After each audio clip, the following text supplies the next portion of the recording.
Here's the start.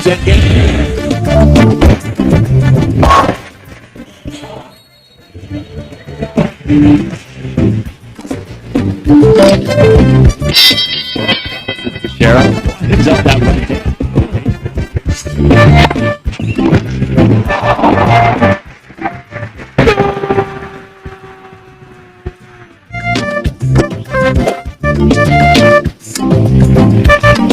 Archbishop of basketball. He hung on that net like a stalk up a tree. NTA Sports 24 brings you all sports, all time and all day. Tune in to watch NTA Sports 24 on Star Times Channel 270, Star Sat on Channel 434, Free TV on Channel 731.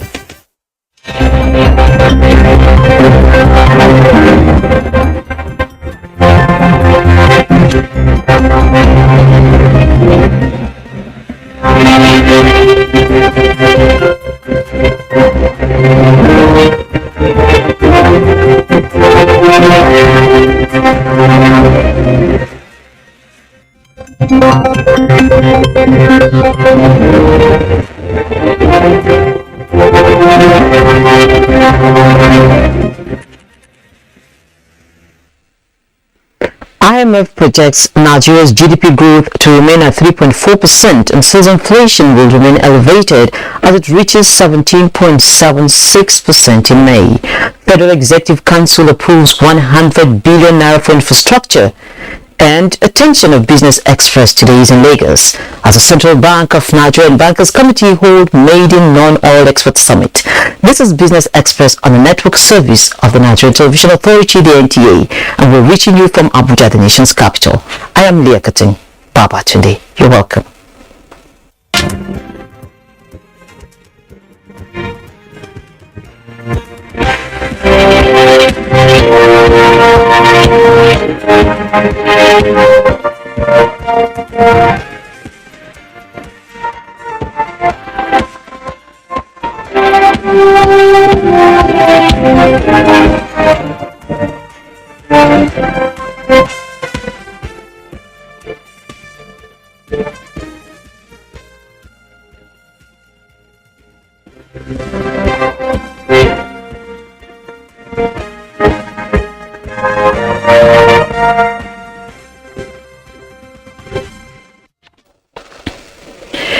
A very good morning to you. I will begin by informing you that the Federal Executive Council has approved about 100 billion naira for the provision of critical infrastructure for enhanced services in education, aviation and road transportation sectors of the nation's economy.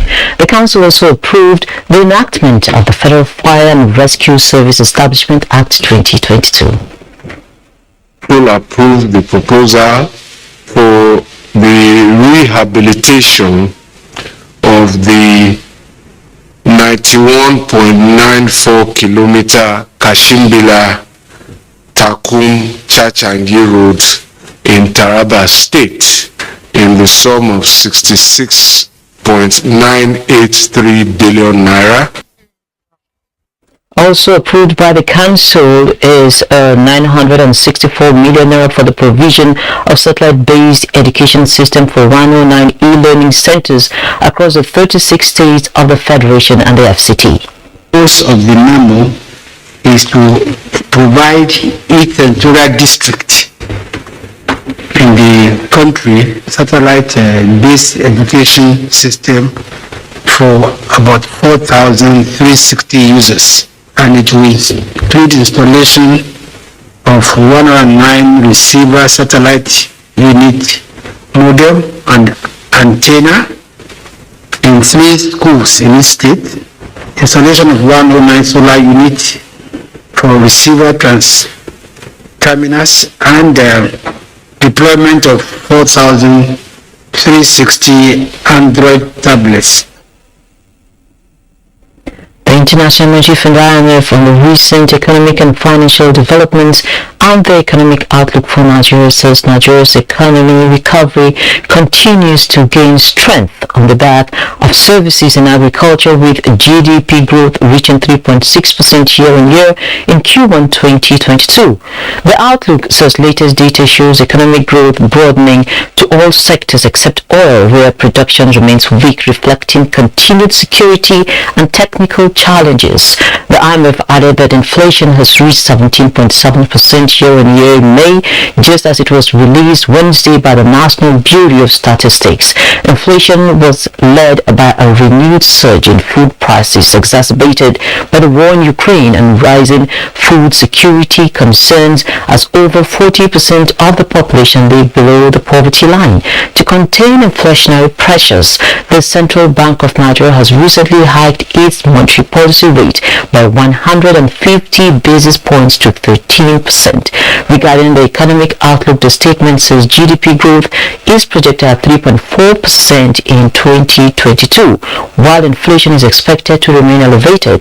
The fiscal deficit of the consolidated government is expected to remain high at 6.1% of GDP due to great measures to costly petrol subsidies and limited tax revenue collections. Downside risk to the near-term rise from further deterioration of security conditions, elections, low vaccination against COVID-19, and higher global interest rates. The oil and gas industry in Nigeria is transiting and has repositioned for global competitiveness through organizations birthed by the Petroleum Industry Act. They are now drivers that will incisively project and inject the fuel needed for the country's transformation. Lydia Sampson reports. Since the PIA become a reality, organizations battered under the earth have hit the ground running, fueling and reshaping the oil and gas sector in Nigeria for greater transparency and optimal performance. Experts note that President Muhammadu Buhari's remarkable record in the sector has evidently surpassed previous standards. Our industry was actually stagnated for a very long time because of the non-passage of the PIB. When we came, we decided to ensure that we passed the PIB. And last year, August, Mr. President was able to sign the PIB to law, so it became the PIA. And of course, the implementation started. The implementation being to create the institutions that have been enabled by the PIA. The sector is equipped to deploy clarity in all processes and transactions to mitigate future challenges. Key stakeholders acknowledge that the transformational agencies created by the Petroleum Industry Act will continue to evolve with the implementation of the Act. So what this will mean to our country is that, first, NNPC will now be more focused, will be clearly commercially focused, but more than anything else, there are many things that NNPC does today that will no longer be necessary and will never be done by this company. For instance, there are things that we do on behalf of states and the federation. Now it has to be on a commercial basis.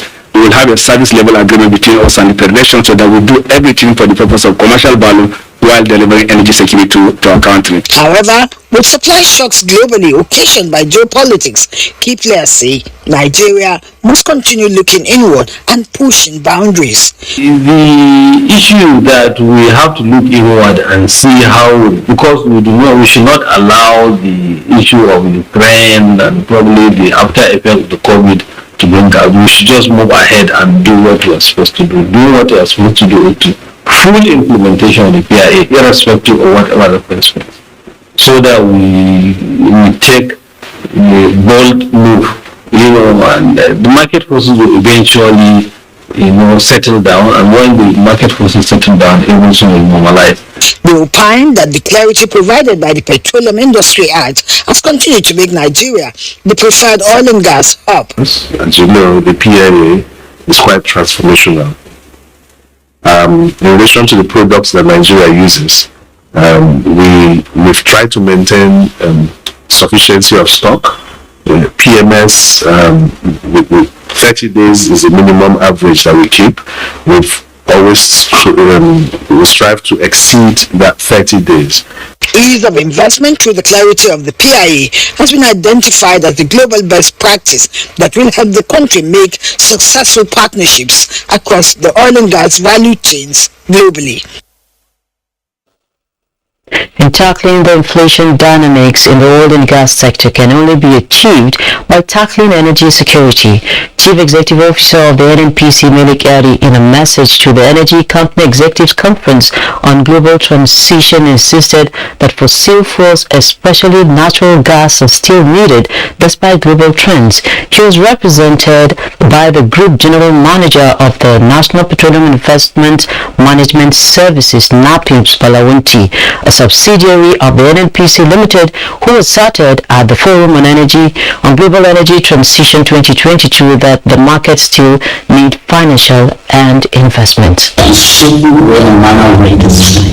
In this country today, the battle is about inflation. And every action to adjust to it, we have seen that it's working. Simply because we are not addressing the root cause of that inflation. And that root cause of that inflation is energy. And as long as we are not able to address the energy issue, that inflation's dynamics will change. And we therefore have to go in for one whole and inflationary trend before we go to the transition, but let them know so we're able to get that energy equation right. He emphasized that with natural gas as Nigeria's energy transition bridge, the country is in a position to attract investments that will help achieve the targeted net zero objective. He noted that NNPC, which is one of Africa's largest energy companies operating across various segments of the energy value chain, is transforming into a global player in the energy market, providing commercial platforms for energy to be traded. Attaining these, he says, energy requires resources to be unlocked and delivered to markets. We're moving down to Lagos, the commercial hub of Nigeria, where, of course, the RT200 summit is just about kicking off, and it is the maiden summit of non-oil experts, and NTA is bringing that to you live, and so we hand over to our team in Lagos on ground there.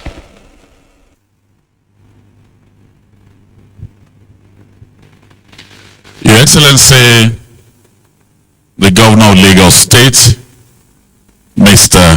Babajide Sanwo-Olu. Let me welcome here the Governor of the Central Bank of Nigeria, Mr. Godwin Emefiele CON. I'd like to welcome here the hard-working, dynamic team of Deputy Governors, first starting with the Deputy Governor in charge of Financial System Stability, Mrs. Aisha N. Ahmad. I welcome you. Thank you very much. I noticed it's only women that clapped.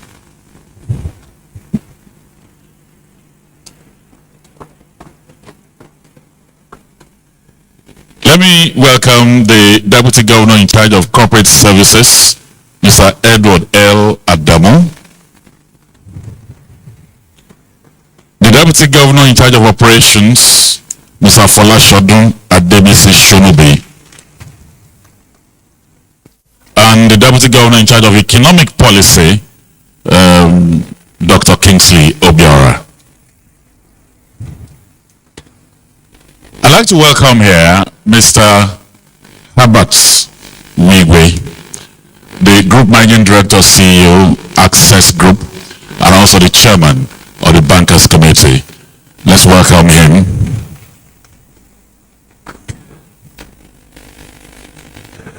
Let me welcome the Managing Director of Nexim Bank, Mr. Ababelu, the other MDs of banks that are here, Kafilat Araoye, Lotus Bank, you're welcome. Thank you very much. Mr. Ebenezer Onyago, Group Managing Director of Zenith Bank, is here with us. Oluwatomi Shome from Unity Bank, we're welcome. Nneka Onyalipe, Fidelity Bank, is also here. Shagwagbaje GT Co is also here. I welcome you. And let me welcome the Managing Director, Nigerian Port Authority, Muhammad Bello Koko, all of you. I'd like to welcome the directors of Central Bank of Nigeria that are here. And let me welcome all the stakeholders in the non-oil sector. Your Excellencies, distinguished ladies and gentlemen, it is with pleasure and I hope and confidence that Nigeria will grow that I welcome all of you to the RT200 Non-Oil Export Summit. It is heartwarming that the economy has continued to show positive growth following the country's exit from recession and remains resilient in the face of threats posed by the COVID-19 pandemic. It is also interesting to note the consistent improvement in the contribution of the non-oil sector to GDP in relation to the oil sector. So no doubt the current administration has recorded remarkable progress in its effort to reduce over-dependence on oil whose future can no longer be assured amidst global move towards renewable energy. According to the National Bureau of Statistics, the expansion in economic activities now largely driven by the non-oil sector, which is why the CBN and the Bankers Committee have to be commended for the initiative to raise $200 billion in foreign exchange repatriation from non-oil proceeds in the next 3 to 5 years, anchored on a 5-point agenda. That is why we are all gathered here: bankers, custom officials, Nigerian Port Authority, Nigerian Export Promotion Council, clearing agents, cargo airlines, shipping lines, logistics companies, insurance companies, and other stakeholders in the non-oil sector, so that we can look at the problems, look at the complaints, look at the challenges as we aim for the 200 billion target. So, Your Excellencies, I welcome all of you. But to formally welcome us, let me welcome a man that is both relevant here in Nigeria and internationally. Alternate Executive Director at the International Monetary Fund, IMF, assisting over 23 countries. Technical advisor to the Nigerian economic team. Today, he is the Deputy Governor in charge of economic policy. Please join me as I welcome Dr. Kingsley Obiora.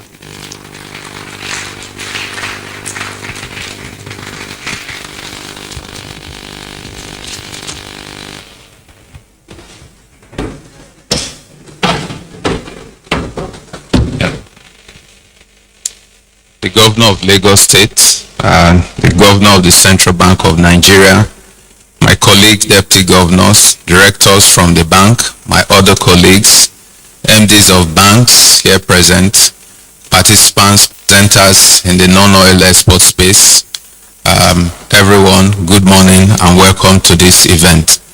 I'm really delighted to be here this morning to put a kind of a context to what we're about to witness today. As we all know, the global economy has been going through very difficult times. You look at inflation, for example, it's been reflecting 4 major factors.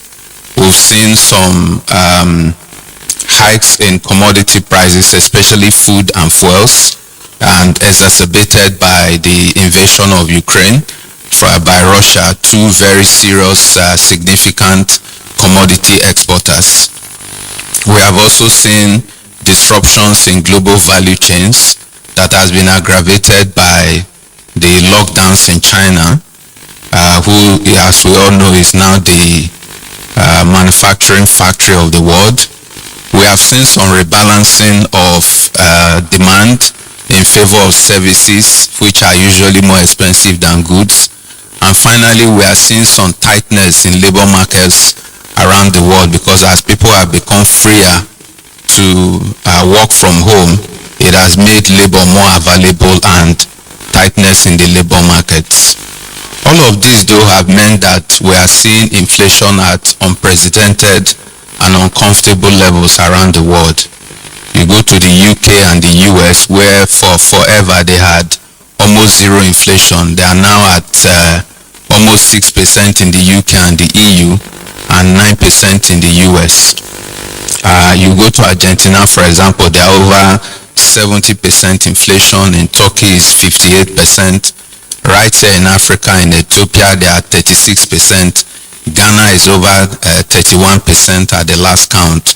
So when you look at all of this, you begin to feel that we are not doing all that badly in Nigeria at 17%. But usually when the globe sees such difficulties, they respond by coming together in one room to find a solution to a common problem.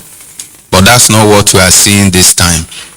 A lot of people are looking inwards, and I'm sure the governor would talk about this in his remarks. And central banks have basically all around the world gone on a rate hike spree. In fact, in the last 90 days, we've had 60 rate increases all around the world. And even the Central Bank of Nigeria, MPC, raised rates for the first time in 2.5 years by 150 basis points, which one could consider to be aggressive.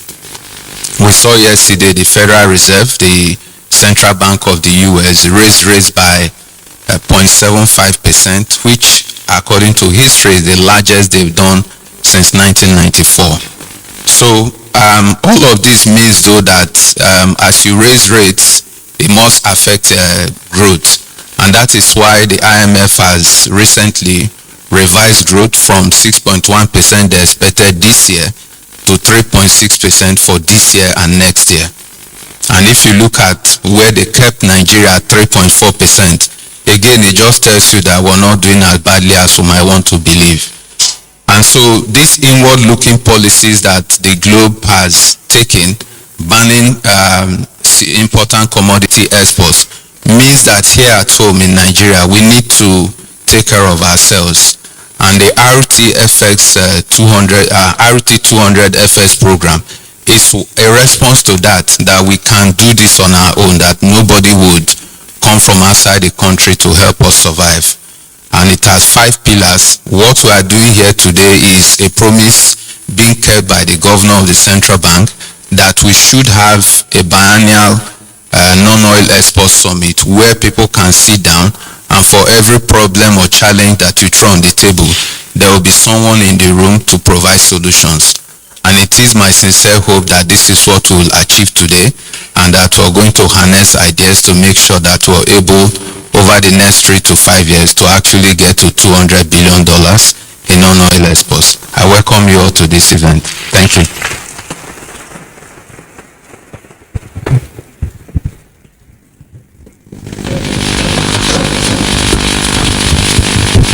He came here without any paper, and he was reeling off data. The round of applause is $1 million. Thank you. And let me quickly correct myself. The central bank governor is the chairman of Bankers Committee, but while Mr. Herbert Wigwe is the chairman of the Committee of Bank MDs. I noticed that when I said he was chairman of Bankers Committee, he looked away, but now that is correct. Your Excellencies, distinguished ladies and gentlemen, everybody in this room agree that Nigeria, as a matter of urgency, needs to rethink its development strategy by developing her non-oil sector. Our next speaker surely agrees that there's no easy way out. When he graduated in 1984 at UNN, he came top of his class. He has schooled virtually all over the world, Stanford, Harvard, all over the world. If you call him the banker's banker, you'll be very right. Today, he is the governor of the Central Bank of Nigeria. Please join me as I welcome Mr. Godwin Emefiele.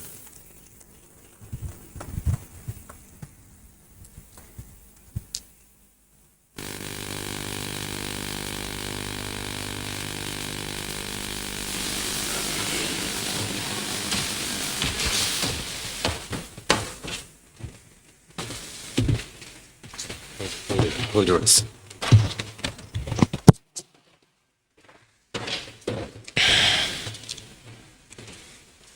Your Excellency,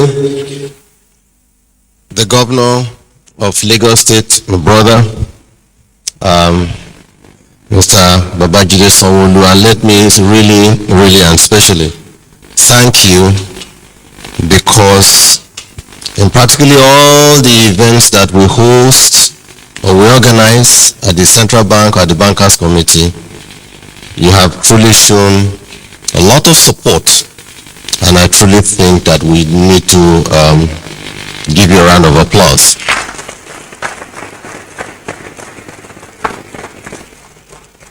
As a banker yourself, I am delighted, extremely delighted, that you are truly still associating with us. Our deputy governors here present, our directors, the chairman of the board of bank CEOs, other CEOs, group CEOs, and CEOs of banks here present.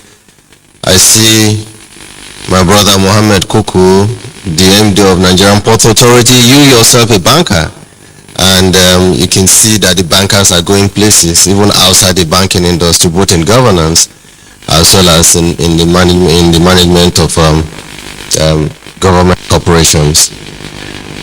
Other captains of industries here, I know the customs is represented, I know the shipping lines are represented here at this summit, and it gladdens me that we are all here this morning. Distinguished guests, members of the press, ladies and gentlemen, good morning to you all. I'm very delighted to be here with you this morning and to give you a steer of what we will try to accomplish during this one-day summit. You recall that after the Bankers Committee meeting of February the 10th, 2022, I personally held a press conference and unveiled the Race to $200 million RT200FX program, which is an initiative of the Bankers Committee aimed at raising $200 billion in non-oil export earnings over the next 3 to 5 years. At that unveiling, I specifically stated that the program will be anchored on 5 pillars, namely value-adding export facility, non-oil commodities expansion facility, non-oil FX rebate scheme, dedicated non-oil export terminal, biennial non-oil export summit. This program was born out of the realization that most of our current sources of foreign exchange inflows have become grossly unreliable and perennially prone to exogenous vicissitudes of global economic development, and that with the grossly untapped potentials of Nigeria, there is a strong need for us to work together to diversify our FX revenue earnings base to non-oil sector. For example, we have all been witnesses to the ever-changing fortunes of oil exporting countries. Even those that have been reputed to manage their oil proceeds and resources well also suffer from major shocks once oil prices begin to plummet. In order to avoid these sudden adjustments to our economic life, it is the view of the Bankers Committee to focus on strategies that can help us earn more stable and sustainable inflow of foreign exchange into Nigeria. We also felt the need to follow the best practices of other countries and ensure that we protect ourselves a little bit from factors that are beyond our immediate control. Soon after the February 2022 unveiling of the program, we issued the guidelines to give effect to one of the 5 aforementioned pillars, namely non-oil export FX rebate scheme. As you can guess, This scheme was designed to incentivize exporters in the non-oil export sector to repatriate and sell their export proceeds in the local foreign exchange market and earn a rebate to boost their income. I'm happy to inform you that after the first quarter of implementation of this scheme, we have recorded a significant increase in non-oil export repatriation and have paid eligible exporters over 2.5 billion in rebates during the first quarter. That rebate, which was only for the months of February and March, was over 3.5 billion naira. The signals and initial reactions that I received from our people in trade and from the banks have shown that a lot more people who are engaged in exports, people who have found it difficult exporting and then repatriating their funds, have embraced this program, and we're happy that we are making very, very good progress in this program. In continuation of the implementation of the program, we are gathered here today for the maiden edition of the Biennial Non-Oil Export Summit to harness ideas on how best to increase the value and volume of export in Nigeria and improve the availability of foreign exchange therefrom to the ever-increasing FX needs of our importers. As things now stand, we really have very little choice left but to look inwards and find innovative solutions to our problems. Today, practically all the countries that have comparative advantage in certain areas have decided to shut their doors to export. This started with COVID. And sometimes when I stand or sit in certain sessions and to discuss, I make bold to say that globalization is gone. We are back, unfortunately, to the area of bilateralism and not multilateralism. We have to think about ourselves first. We have to think about what do we do for ourselves. In 2014, I was at a program. Please pardon me if I don't mention the program. That was a program where we found heads of states, ministers of central banks, governors of central banks, stock exchanges, all were gathered in that country. And all of us went there, cap in hand, thinking that they would give us dollars to put and come back to our country. At that session, the head of commerce of that country, he came and said and made a lot of presentations. And before she left the podium, she said it is time for us to think about what we can do with Africa, but not for Africa. The second person came again, the vice president of that country. He spoke and spoke and spoke and spoke, talked about all of you are gathered here, we want to partner with you, but before he ended his speech, he said, but you know what, it is time for us to think of what we can do with Africa, but not for Africa. And the head of the country came up again, and he spoke and spoke and spoke and spoke. Oh, we're going to light up Africa with $100 billion or $200 billion, like as in now, we're talking about $200 billion for RT200. And before he ended his speech, he said, it is time for us to think of what we can do with Africa, but not for Africa. What does that mean? And I hit the former MD of Nigerian Stock Exchange, Oyema, and I said, oh boy, I think it is time for us to go back home and think of how to do it ourselves, because people are not going to come and do it for us.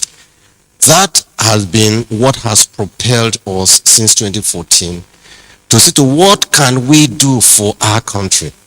What can we do in the areas that we have chosen to serve our country? What can we do to make Nigeria great again? That is one of those reasons why we are gathered here today. Your Excellencies, distinguished guests, ladies and gentlemen, as you all know, the Nigerian economy has been challenged in many fronts in recent years due to a combination of local and global factors. Disruptions due to COVID pandemic, delays in global logistic value chains, local security challenges have exerted undue pressure on our economy, making macroeconomic management very difficult, particularly FX availability and management. These factors impacted oil production and prices, disrupted trade and export, reduced capital flows, and impacted food production. They also exposed the fragility of the Nigerian economy and the need for a more diversified economy.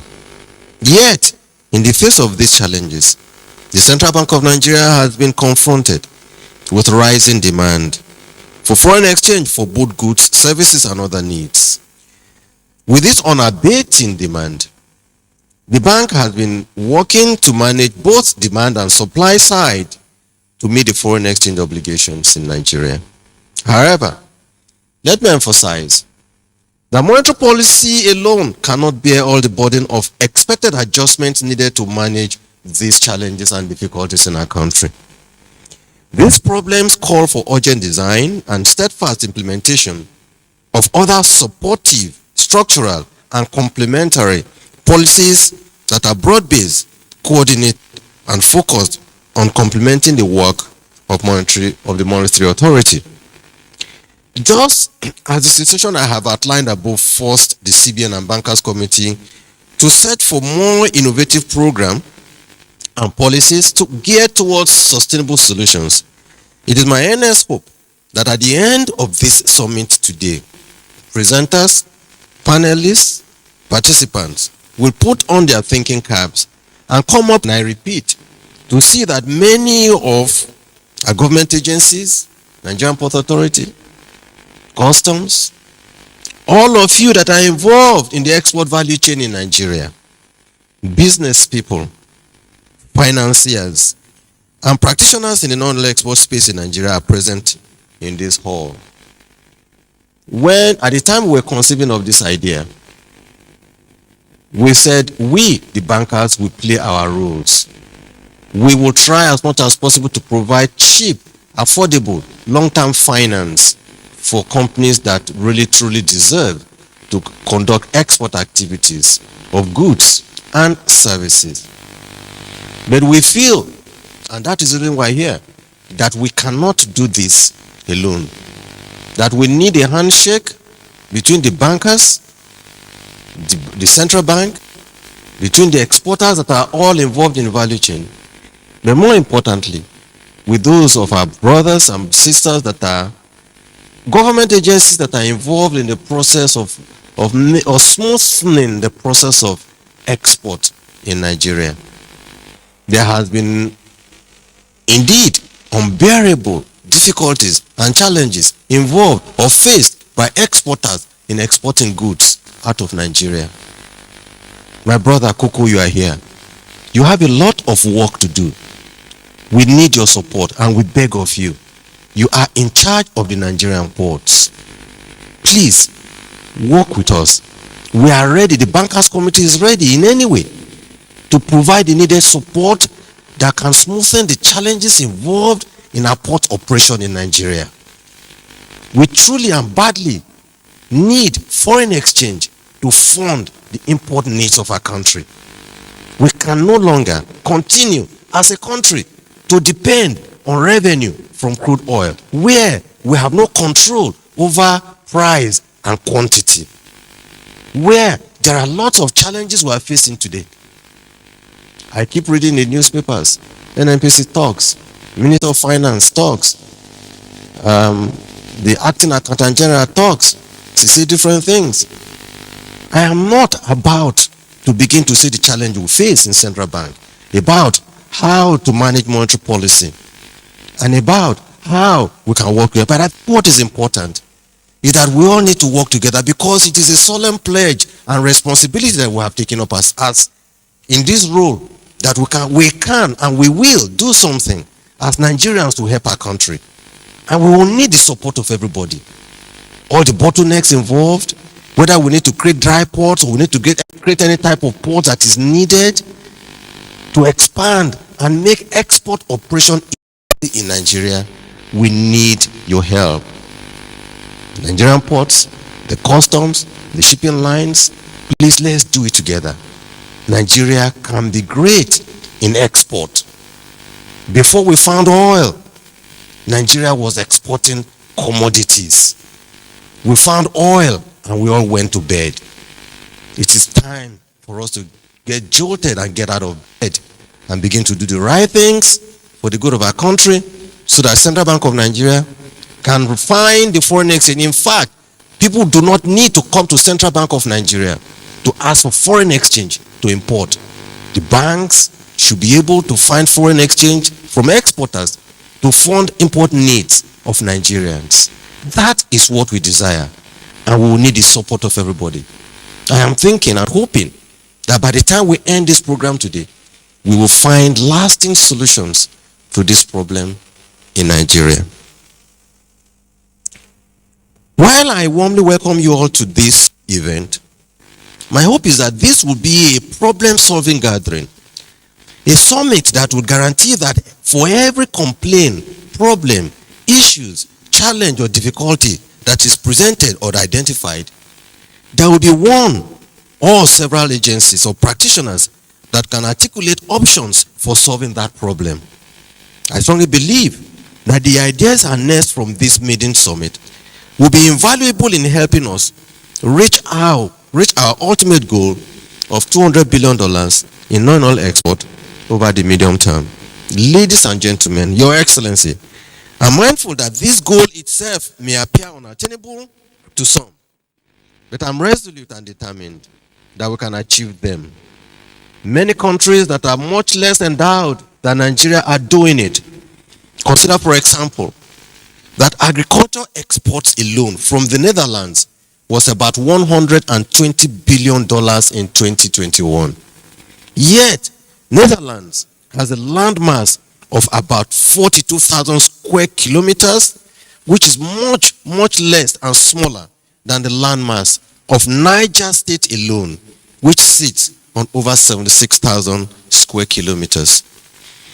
Therefore, I call on this gathering to candidly interact and make constructive and innovative suggestions towards exploring the non-oil export sector as a more sustainable means of increasing foreign exchange inflows into our economy and generating employment to spur growth in our country. Your Excellencies, ladies and gentlemen, it is important to remember that no country is promised greatness by anyone, like I said earlier. Instead, we have to do it ourselves. Instead, citizens have to roll up their sleeves and work to achieve greatness themselves and for their country. As renowned Canadian economist Peter Howitt once said, economies that fail to transform themselves with the passage of time will fall off the growth path sooner than later. Therefore, this is the time for all of us to work together to reposition Nigeria on a growth trajectory by taking diversification of the Nigerian economy as a serious business. This is the time to start working in synergy for the good of our country. This is the time for us as in the banking community to do more and support exporters who have been flying the flag of Nigeria in the international market space. There is no need, there is no better time than now. I thank you all for your attention.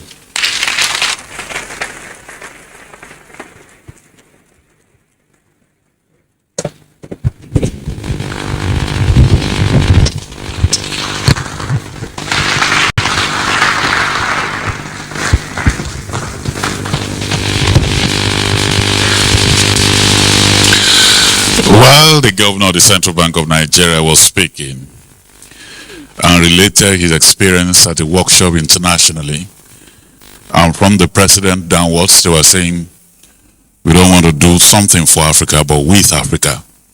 But I think from his speech, he's taking the two along. He's actually begging those in the non-oil sector space, me and the bankers committee, we want to do something for and with all of you in the sector. Can we put our hands together one more time? Your Excellencies, distinguished ladies and gentlemen, the FT200 is a clear evidence that the Central Bank of Nigeria and indeed the Bankers Committee has a very healthy and promising appetite for reform and the willingness to engage all of the people in the non-oil sector. That is why we are going to present this very short documentary that takes a look at the perspectives and the experience of operators and participants across the value chain. Across the value chain. Across the value chain.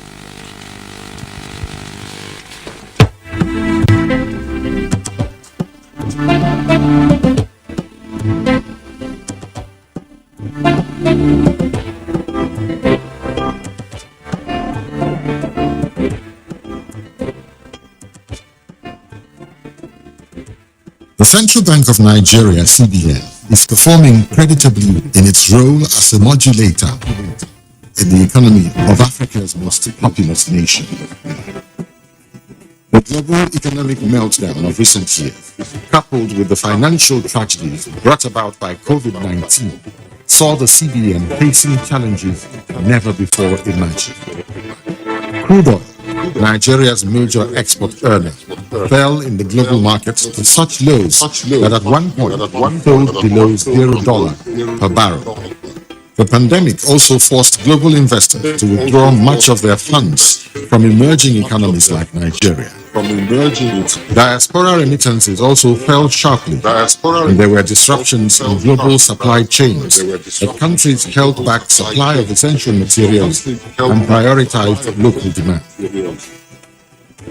Any one of these factors could affect an economy negatively, but the combination of all of them at once would almost guarantee a total meltdown.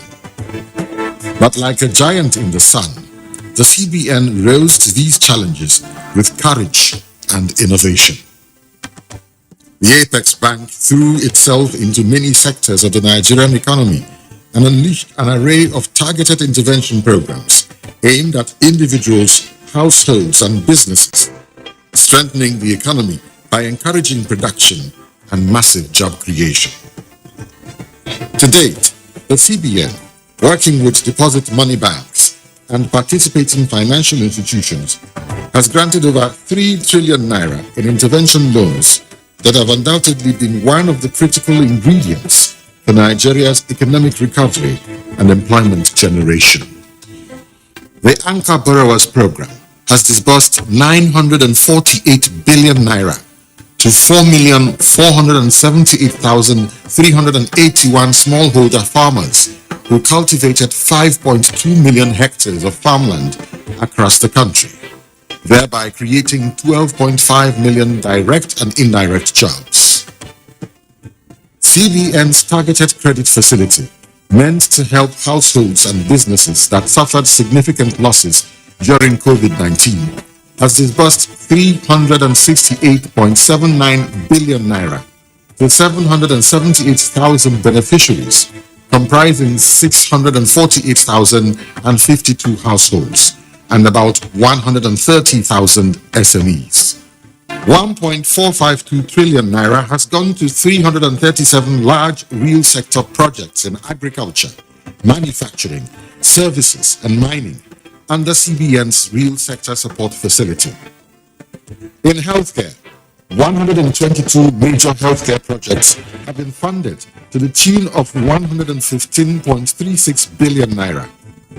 These healthcare interventions went to 31 pharmaceutical and 91 hospital projects, supporting acquisition of 59 magnetic resonance imaging MRI scanners, 42 computer tomography ICT scanners, and 4 oncology screening machines. The AGS-MIS program, which caters for SMEs in agribusiness, released a total of 134.63 billion naira to 37,571 SME projects, of which 67% were directly in agriculture-related projects, 22.5% were in services, while the balance were in fashion, IT, and related subsectors. Under the Nigeria Electricity Stabilization Facility, NESF, a total of 229 billion naira has been disbursed to 9 discos to help cover their financial obligations to upstream market participants. These measures helped the country make the fastest recovery from recession ever recorded and changed the trajectory of inflation to an 8-month downward spiral. They also led to a significant improvement in diaspora inflow from an average of $6 million per week in December 2020 to an average of over $100 million per week by January 2022. The lessons learned from the CBN's policies on remittances are now being applied in improving aspects of FX inflow into the country to overcome the inadequacy of FX supply and constant pressure on the exchange rate. The CBN's major thrust in this aspect is the introduction of the RT200 FX program. Regarding the foreign exchange markets, for example, on the inadequacy of FX supply and constant pressure on the exchange rate, we believe that the lessons we have learned from our policies on remittances can be applied in improving some aspects of our FX inflow into the country. After a careful consideration of the available options and a wide consultation with the banking community, the CBN is effective immediately announcing the Bankers Committee's RT200 FX program, which stands for the Race to $200 billion in FX repatriation into Nigeria. The RT200 FX program is a set of policies, plans, and programs for non-oil exports that will enable us to attain a lofty yet attainable goal of $200 billion in FX repatriation exclusively from non-oil exports over the next 3 to 5 years. And we are optimistic that this can be achieved. The RT200 program will have the following 5 key anchors. 1. Value-adding export facility. 2. Non-oil commodities expansion facility. 3. Non-oil FX rebate scheme. 4. Dedicated non-oil export terminal. And 5. Biannual non-oil export summit. Value-adding export facility. The Value-Adding Export Facility provides concessionary and long-term funding for business people who are interested in expanding existing plants or building brand new ones for the sole purpose of adding significant value to non-oil commodities before exporting same. For example, the global chocolate industry is valued at about $130 billion. Of this amount, Cote d'Ivoire, Ghana, and Nigeria account for more than 72% of global cocoa exports. Yet, because Nigeria mainly exports raw cocoa beans, Cote d'Ivoire gets $3.6 billion annually. Ghana generates $1.9 billion annually, and Nigeria gets about $804 million per year from an industry that is worth over $130 billion. In contrast to West African countries, Belgium accounted for 11% of global chocolate exports in 2019 at a value of $3.16 billion. Similarly, Germany's chocolate exports were worth $5.14 billion in the same year. These numbers are the same for other commodities as well.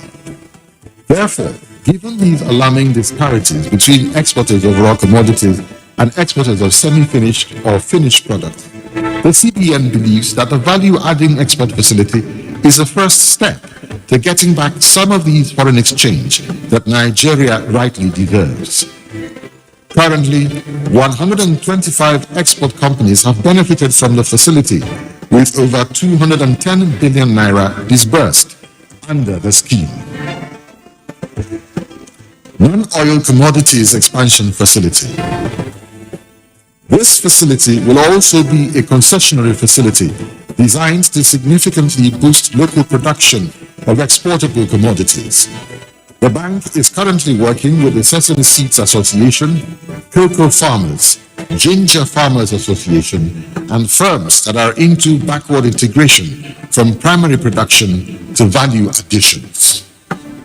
The facility is designed to ensure that expanded and new factories that are financed by the value-adding facility are not starved of inputs of raw commodities in their production cycle. A massive boost in the production of such commodities will also help moderate the prices of these commodities so that the expected increase in demand for them does not become a pressure point for aggregate prices in the market. Non-oil FX rebate scheme.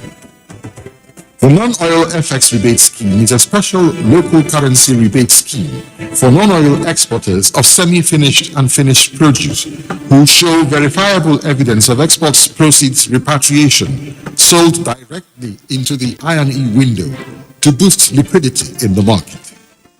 Similar to the Naira for Dollar scheme, which has helped boost remittances from only $6 million per week to over $100 million per week, the scheme has commenced, and some of the export firms that qualify have been paid under the scheme. Dedicated non-oil export terminal.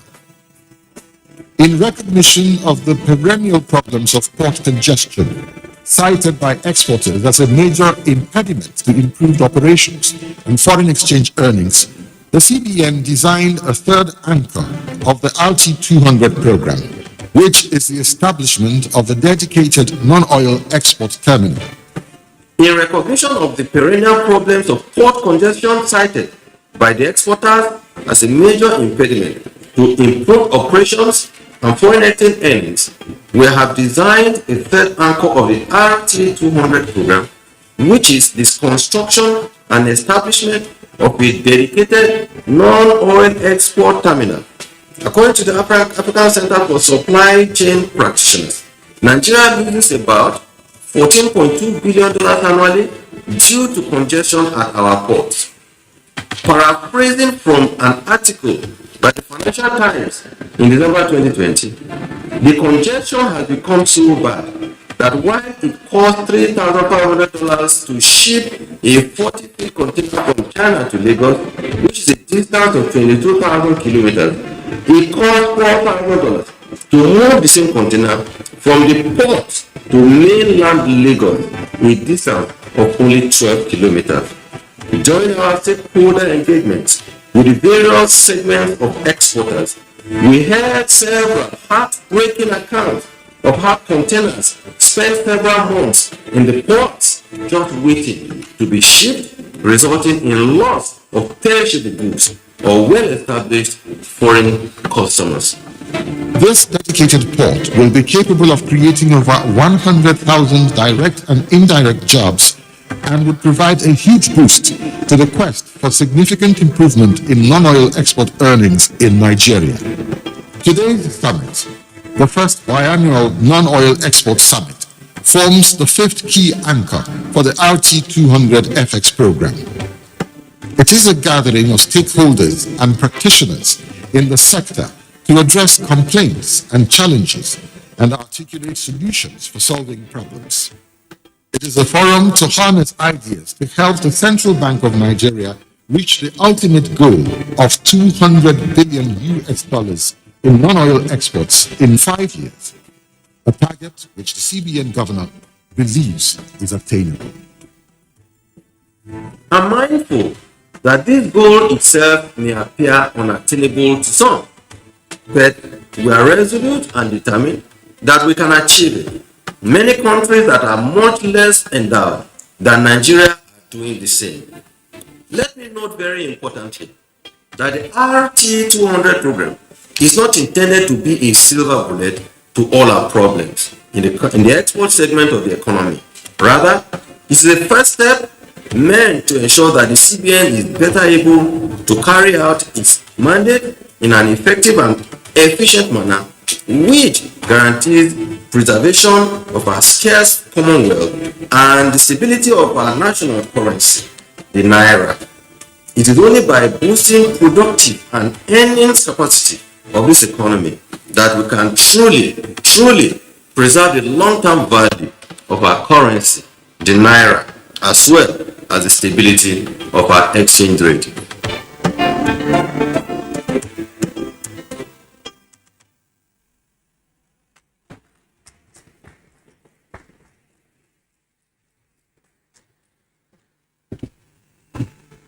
Now the documentary says it too.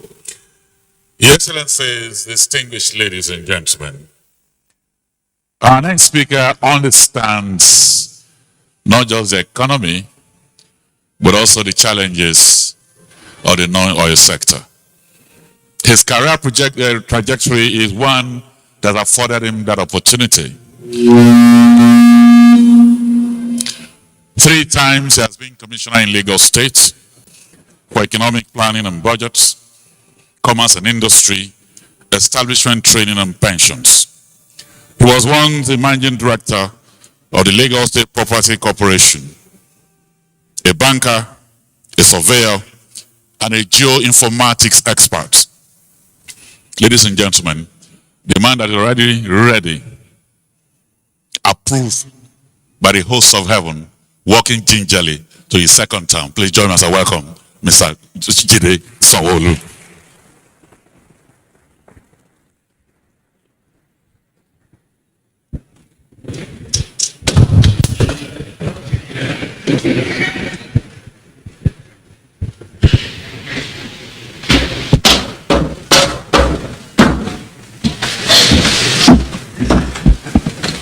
Thank you very much. You have to do a gingerly walk up to roast me.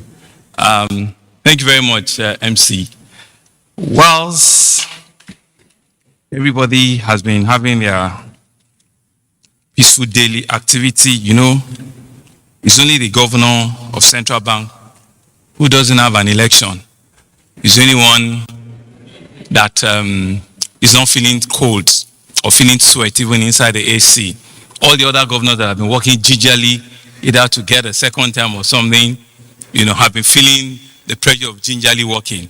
So let's give it a round of applause for our governor, who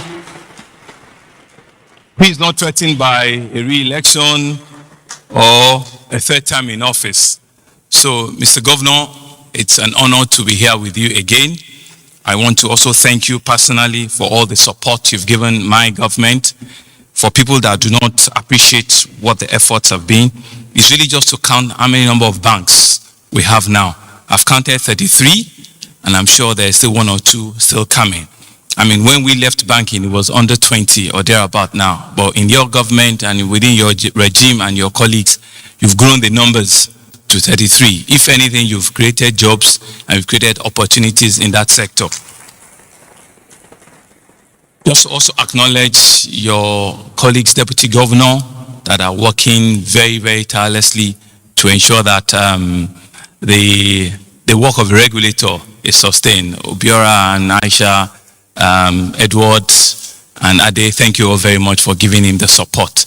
To our CEOs that are here in large number, it's great to also have all of you here this morning. You can see that I have to go around to ensure that I give all of you a handshake. I don't want you to reflect the new, is it MPR interest rate now? It's gone up by 150 basis points, and I don't want my interest rate to be jacked up, so I need to be sure that I give you a handshake because of all the support you are giving our government. Thank you very much. Other stakeholders that are here this morning, especially our players in the non-oil exports, you know, stakeholders, cocoa, the players in the export industry, all of the players in the shipping line, shipping agencies, and all of you that are here. It's an honor to have you. And other stakeholders, good morning all. I have sat down here last 1 hour to listen and to listen very, very carefully. I listened to what Dr. Obiora started with. You know, so when the MC said he had come up to give an opening address for 10-15 minutes, rolled up statistics without reading, I knew that I'm in here for a big one. But thank God the governor came up, he had an address, and he kept to his address. So I'm just going to do the same, not attempt to beat the shine out of Dr. Obiora this morning. Kingsley, thank you very much. So it's really an honor to come back here this morning to welcome all of you, especially the Central Bank of Nigeria and all of our deputy governors, our managing directors of banks, to this non-oil export summit. It's an honor to have this very first one in Lagos. And so it's not out of place to say once again, welcome to your center of excellence. Welcome to the economy that if it were a nation, it would be the 6th largest economy in Africa. The GDP of Lagos, I'm sure you all know, is bigger than the GDP of Cote d'Ivoire and Ghana, almost put together. And that's the GDP that we have in Lagos. And so it's always an honor that when we have the opportunity to showcase our own, it's here in Lagos. So welcome once again. Let me start by commending the Central Bank for organizing this summit to promote non-oil exports in Nigeria. Much has been said about the importance and the urgency of diversifying our economy and of course the export economy in Nigeria. A scenario in which oil and gas constantly account for a bulk of our government revenues and our foreign exchange earning is certainly not an ideal one. We have the weight of history to guide us in this. Over the last decade, we've seen firsthand what has happened since we're living only as a mono-export economy, especially when that export product is one that is very volatile, as we have seen in the oil and gas industry. We'll also recall what had been the bumpiness since 2013, 2014. At some point, we know how low the prices of crude oil came, and we know what it is right now, and we know what the challenges are. We know what is happening in Ukraine, in Russia, and we've seen a lot of disruptions, in that space. We've also seen what COVID-19, a global pandemic that nobody could have planned for, what it did, to our oil and to prices in all the countries of the world. We've seen the resultant effects on the revenue of government. We've seen the biggest takeaway is that we need to speedily diversify our sources of external revenue. And I think it's appropriate for us to once again thank and acknowledge the management of the central bank. You can see from the 10 minutes video, all of their others' intervention, right, to ensure that in the last 5 to 7 years, they've brought about new innovation. I think they deserve a round of applause. And so the conversation around growing our non-exports in Nigeria, it's a very germane one. And for us in Lagos, we see it as an opportunity to be able to improve on all of the issues and challenges that we have as a state. This is why I cannot but thank you enough, and also thank my brother Coco, who the governor has also spoke about. You know too well, the MD of MPA, what our efforts have been to be able to change the narrative and improve the issues around the ports. When we came in as a government, excuse me, about 3 years ago, it was a campaign promise that we're going to reduce and improve the gridlock that we have in Apapa. I'm sure we're all testament to that today, that indeed, living here, the MD of MPA can get back to his office from here in 15 to 20 minutes and get right back to the port. We're indeed happy with our modest interventions and ensuring that on a daily basis we can clear the gridlock in Apapa. And even where there are gridlocks, at least all of the trailers and all of the tankers are queued, whilst not blocking, the traffic for other road users. We've seen all of our modest intervention with MPA on the ETOL initiative and how it's working. And even if there are hiccups, we all can go back and make sure that we have a model that we can all be proud of. We also know what the challenge that we currently have with capacity issues with the port. We know what has been the growth trajectory when the port was built several decades ago. But I'm happy to inform us that before the end of the year, Lagos should be handing over the Lekki ports for the use of all Nigerians to also be able to increase the space for our export market. The Lekki ports will be the biggest and the deepest deep sea port in the whole of West Africa, if not in Africa, and that will give an opportunity, a rightful choices to export producers and people in that space.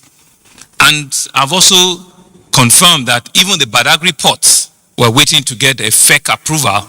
And so on the eastern part of Lagos, in another couple of years, we should also have another Badagry port. So what you will see is really to be able to completely decongest the pressure that we have with the Apapa port and the Tinkan ports in Lagos. For us as a government is to continue to be able to come up with policies and programs that will ease, the ease of doing business in our state and in our community. And so when we took the initiative to say we also wanted to ban Okada a couple of weeks ago, people never believed that it was going to happen and it was going to be a thing that we can do.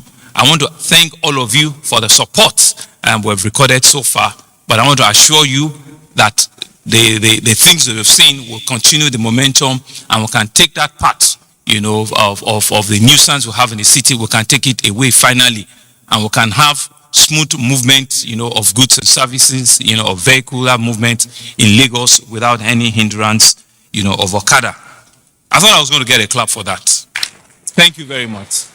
It's not so easy when in a political terrain, especially when you are going for an election, and like I said, you are juggling up and down, you have to make, a decision that is so critical like that, and you stay with it. Because indeed, a lot of people believe that everything that politicians do must have a political note.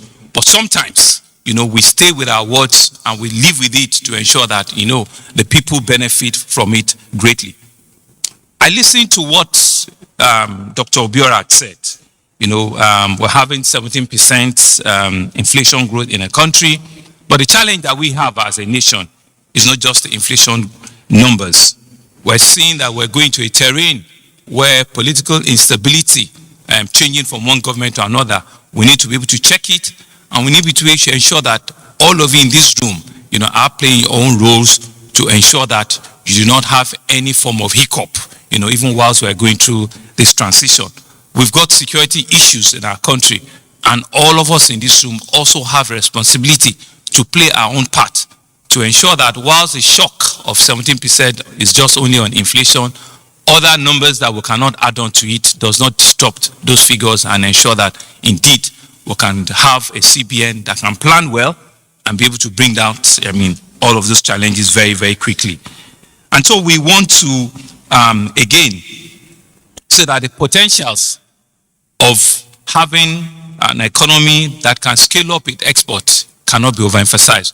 We've seen, all the numbers are shown on the board, that even the things that we have today, just by improving value addition on some of the products and some of the export that we're having now, we can see double and triple folds in terms of earnings and revenues, coming from some of those areas. And it goes beyond just oil and gas. We can see a lot of improvement in agricultural produce. We can see better improvements in solid mineral, chemical products, and all of it. A country in need of foreign exchange has no business just staying on importation alone. Like you keep saying, let's produce what we want. Let's eat what we produce. Let's ensure that everything that we produce in this country are the things that we require in this country, to reduce our dependence on importation. As I've always noted, I think it's important for us to commend the central bank for this great initiative. We believe that the raise to US 200 billion FX scheme, which is called RT 200, among other laudable initiatives of this current regime of CBN, is very laudable, is apt, and is something that every government needs to embrace, and all of you in this room. We believe it's the way to go, and like the CBN governor said, we'll begin to see an improvement in our foreign exchange earnings in the years to come.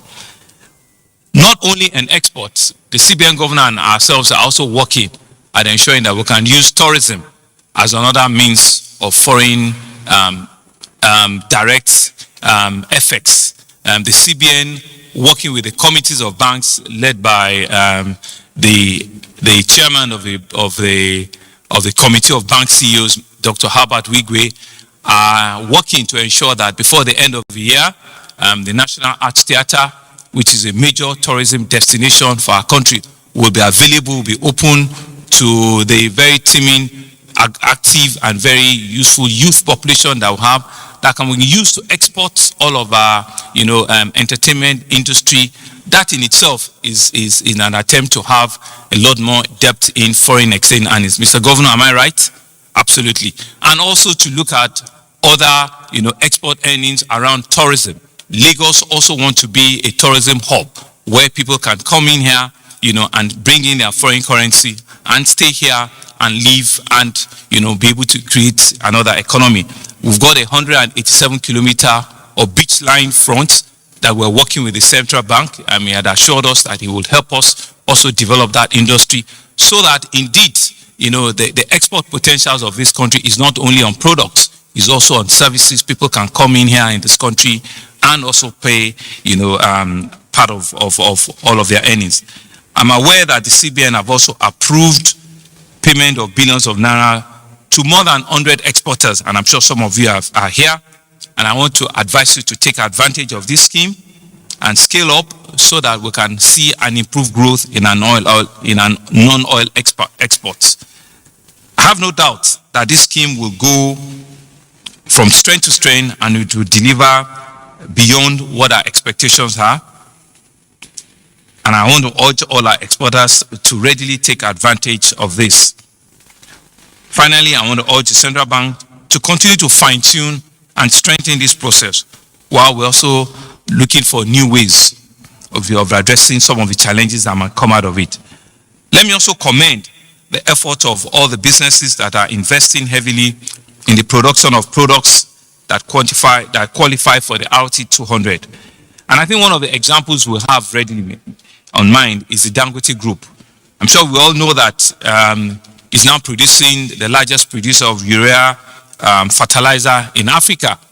And I'm told that just the last quarter that the urea exports, coming out from the Dangote urea fertilizer had actually exceeded the export from sesame seeds, alone just in the first, quarter. And I think there are so many other products, that we can think through that can indeed, begin to improve our export earnings in that area. And I think it's something that we all need to commend, and thank Dangote Industry and CBN, in that line. And I believe that this and others will also take similar lines. Let me just stay away so that the real, engagements of today can stand. And so on this note, let me wish all of you an insightful and a successful deliberations within the course of today. And I believe that this summit will be the beginning, of a bigger journey where exporters and players in that market, all of our people in the ports operations, they can all come together and they can create an ambience, and a process where people that need to do not only import, also an export will have it, on palm of their hand, well, and bring about, the foreign currency that will so much require in this country. Once again, thank you all very much for listening, and I wish you the very, very best at this seminar. Thank you. Your Excellency, please remain. Please remain. Let's appreciate him with a standing ovation, please. Thank you. As I invite the Governor of the Central Bank, all the Deputy Governors that are here, all the bank MDs to please join him on stage for the group photograph, please. The MD of Nigerian Ports Authority, MD of Nexim, representative of government agencies that are here, the Director of Trade CBN, the Director of Development Finance CBN, to please join him on stage for the group photograph.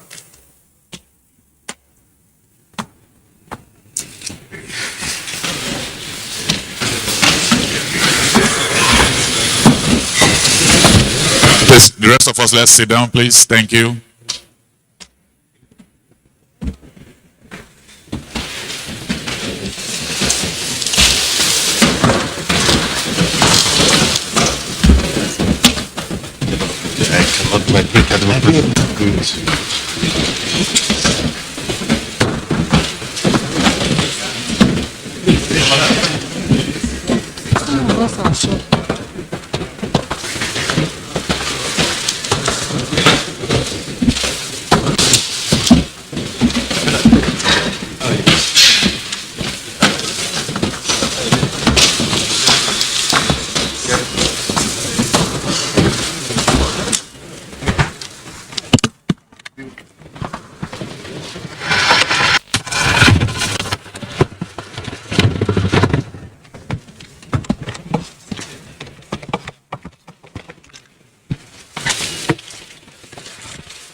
Thank you very much.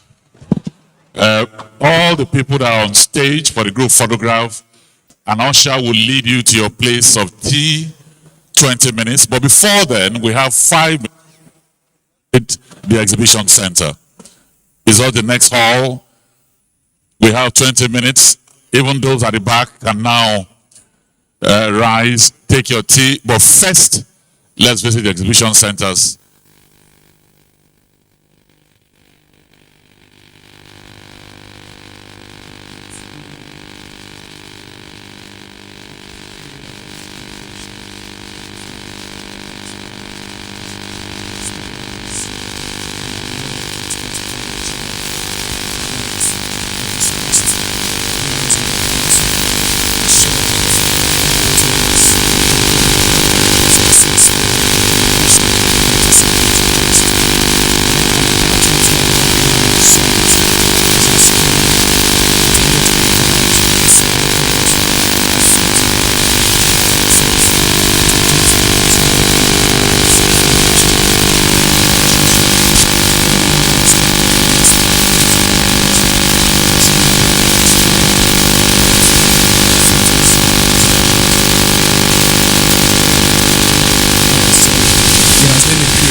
building the rural sector and improve the economy. And the session we have a panel where the experts will be addressing the areas of coordination and the CBN, possible ways of providing solutions to addressing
And there's a start.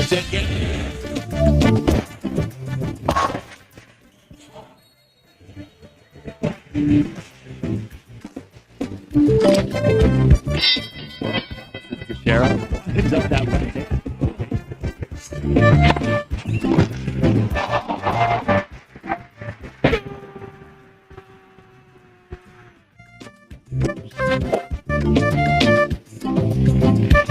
Archbishop of basketball. Go! He hung on that net like a stalk up a tree. NTA Sports 24 brings you all sports, all time and all day. Tune in to watch NTA Sports 24 on Star Times Channel 270, StarSat on Channel 434, Free TV on Channel 731. NTA Sports 24, where sports thrive.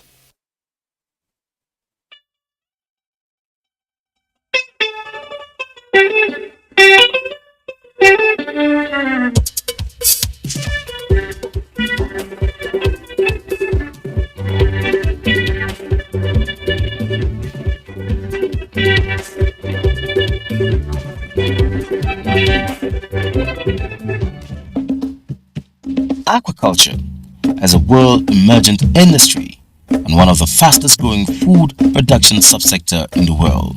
And due to the apparently declining global fish catch, aquaculture is crucial for food security and nutrition for a rapidly growing global population in the nearest future.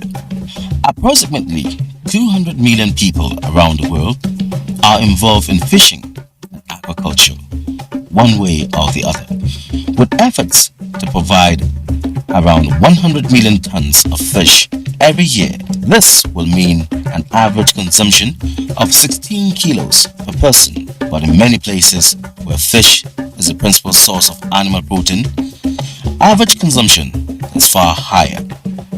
Much of the bountiful harvest is produced not just by large industrial operators, but by local small and medium-scale producers.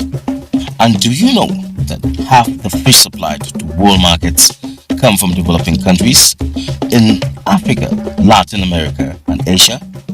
Africa is blessed with abundant resources, human and natural, that are only now being properly tapped and harnessed. The success story of aquaculture abound in Nigeria, Ghana, and Malawi. And we bring the focus of the world onto glaring cases in Nigeria, which is the Ijebu fish farm village in Ijebu-Ode, which rears the African catfish. There is still end to knowledge, and the industry too, there is still room for them to learn more. So mountain training and training and retraining is also a key to enhance productivity. Iwewe Farms has gained international recognition from bodies like FAO of the United Nations, DFID, JICA, UNDP. On our own part is to source for more funds for them, because really speaking, there is no way you can really grow well in this kind of business without adequacy of resources. Without borrowing, without getting some loans, there is a limit on the growth. With 4,927 pounds, if they have 2 billion access to 2 billion naira, that may not be even enough as working capital in a year. We're one of the founders of who started aquaculture in Ghana, Crystal Lake, in collaboration with Water Research Institute. We had to do a trial to assess whether the local species could grow competitively in Ghana. And so this was partly funded by Danida. So we did that, and we established that the local species could grow competitively in Ghana. This is, of course, and taking into consideration how much tilapia is being sold in Ghana. So it proved that aquaculture could be viable in Ghana. What we are giving out today, because previously, like I told you, you harvest your fish at the end of 6 months, and you may ask yourself, are they be hatched in the cage? But now, farmers who are the customers tells you, look, Mr. Limo, your products are good, your fingerlings are very good. Where is the source? And we tell them the source. And I'm happy because it's a win-win situation. You grow, I grow. So whenever I get the feedback from the customer, it makes me happy. And also, we try to do extension services. All our customers that we supply, we make sure every month we go and check their body weight, help them to calculate the biomass, and advise them on what feed change, what you have to do, what you don't have to do. And I think it's helping the industry a lot. I started, hatching and selling fingerlings. I started with the 3,000, but right now I am selling 4 million fingerlings and 2,000 fry. I went to Nigeria last year. I learned, wow, that was a shock to me, because when I saw the extent and the progress that our fellow Nigerians are doing, when I came back, I said, that is a revolution. the catfish industry in Nigeria is a revolution that is required here in Malawi. As the global demand increases and more opportunities are created, better and improved nutrition for children with dietary requirements met by the consumption of fish. New job opportunities like feed processing, fish fingerlings, construction of net, and other fish farming related activities to drastically and effectively reduce poverty and also feed growing population. Of all our enterprise development programs, of all of them, aquaculture is the number one that has helped so many people out of poverty. Because nobody wants to die inside poverty. Able to tell them, look, there is a way out of this poverty, and they are ready to. And when you get to the side, you now see people who are nowhere before, and today they own houses, they own cars, they have their children in good schools, they can eat well, and all that. My name is Sunday Oyo. The business is okay because for what we're doing, I had a wife and 4 kids, and I'm living well with my kid with the business because what we are making by, let me say, by a week, is okay for me and my family. The success recorded in the recent past years, which is already attracting investors, more national and international investors are invited to come and invest and partake of the riches of investing in aquaculture.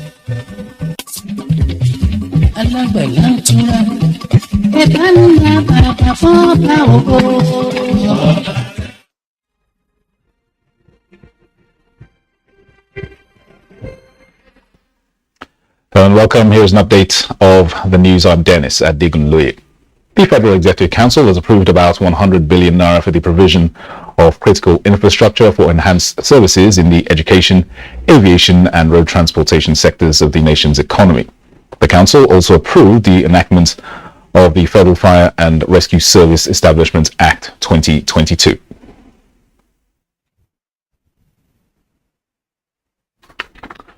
The House of Representatives is asking the Independent National Electoral Commission (INEC) to extend by 60 days its June 30th deadline for the continuous voter registration exercise. The suspension, if effected, may disenfranchise millions of Nigerians. The House adopted the resolution sequel to a motion from Representative Benjamin Kalu. And the People's Democratic Party has reacted to reports in some sections of the media purporting that it had dismissed the reported emergence of River State Governor Nyesom Wike as its vice presidential candidate for the 2023 general elections. The party's National Publicity Secretary, Debo Olugbagba, in a statement says he did not at any time address journalists on the said subject matter as quoted in the misinforming reports. The statement adds that the PDP is a party of process and that consultations and discussions are still ongoing in the selection process. The party reiterates its confidence in Governor Nyesom Wike's ability and commitment to the ideals and values of the PDP, saying his records of achievements in River State and as the runner-up in the PDP presidential primary stand him out as possessing the requisite qualities, qualifications, capacity and wide acceptability for the position of the vice presidential candidate of the party. The party urges Nigerians to disregard the mischievous reports aimed at undermining the party's unity at this critical time. Well, that's an update of the news. For now, do join us later on at 1 p.m. for more news. Good morning.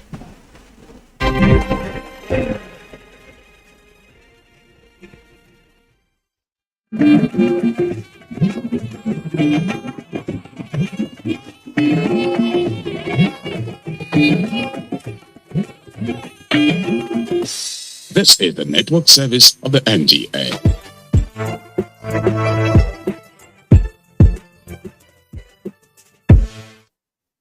Anytime you feel like having a weekend, a special treat for yourself, family, or even guests at any occasion, there are numerous pastry recipes you can count on.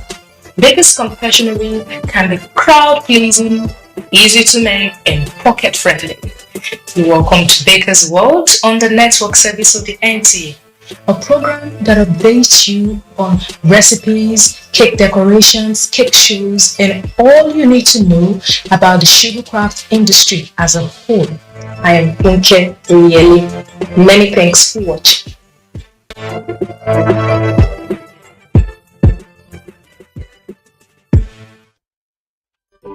This week on Baker's World, we'll be sharing 2 pocket-friendly and quick-to-make pastry recipes.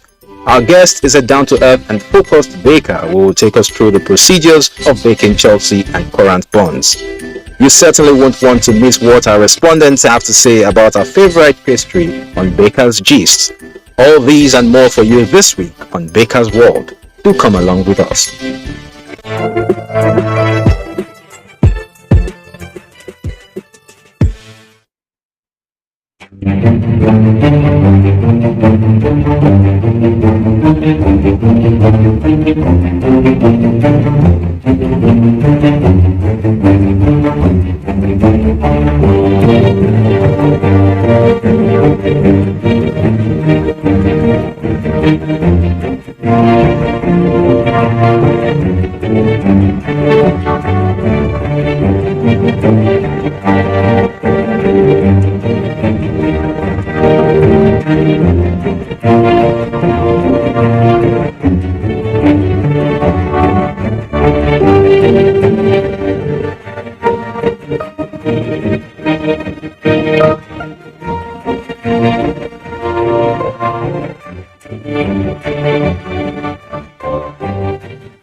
But I just have passion for this baking thing right from when I was in secondary school, precisely SS1.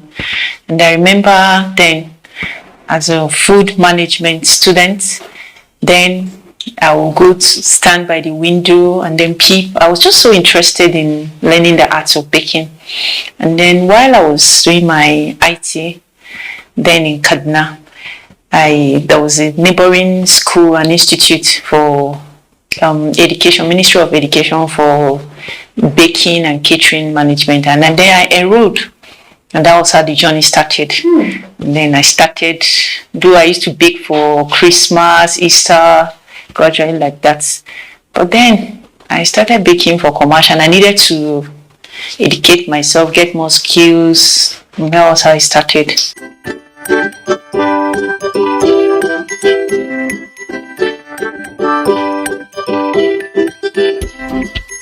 Okay, what's invoked now is cake slices, though maybe because of the financial implication, like a lot of people cannot afford to pay for cakes.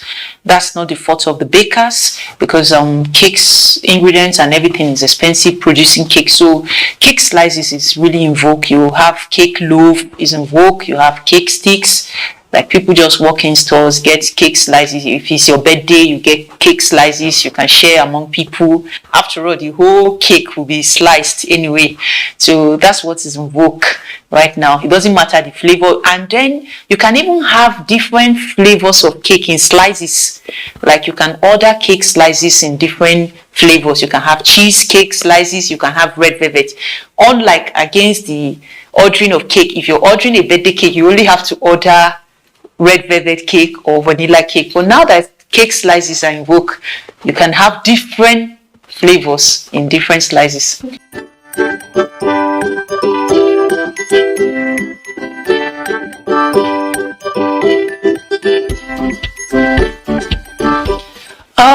What I really think for myself and then for some other bakers is that a lot of bakers, what they do is that they stick to their regular clients, that they stick to their clients. Like if you have good clients, they know, everybody know. You work on those you have, like your previous clients or your good clients, and then referrals. Those clients will get you referrals, and then when they are doing that, you let them know this person does so work, does quality work. So when the price are a bit high, the person understand. Getting new clients is difficult in these times now because, of course, when you tell them the prices, they will get to run away and they feel you're high, you're charging high. So what we do now is to stick to old clients, like you do, like promos, you do sales, you give discounts, just to make sure you encourage them so that they can make cakes.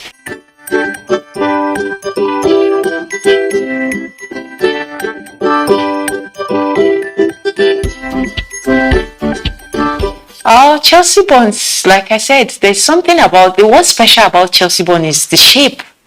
People wonder how you come about that coily shape, like a mosquito coil shape. Like people wonder, oh yeah, it's made with puff pastry, but like you now wonder how did they come about this shape, and then how come this fruit is in it.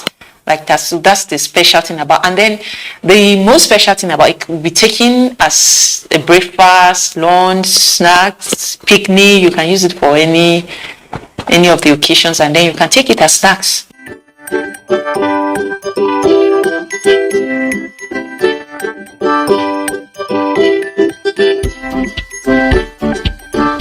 When I'm not baking, I sit down to think and create new recipes. I sit down to improve on my old recipes. I sit down to study and then learn the new trends, and I just work on my defaults, because we're learning every day and we grow. So those are the times I get to have to, I did this, I made this cake and this customer complained, I did this work and this wasn't supposed to be like this. So those times when I'm not baking, I try to improve on myself. Well, I listen to all music apart from reggae.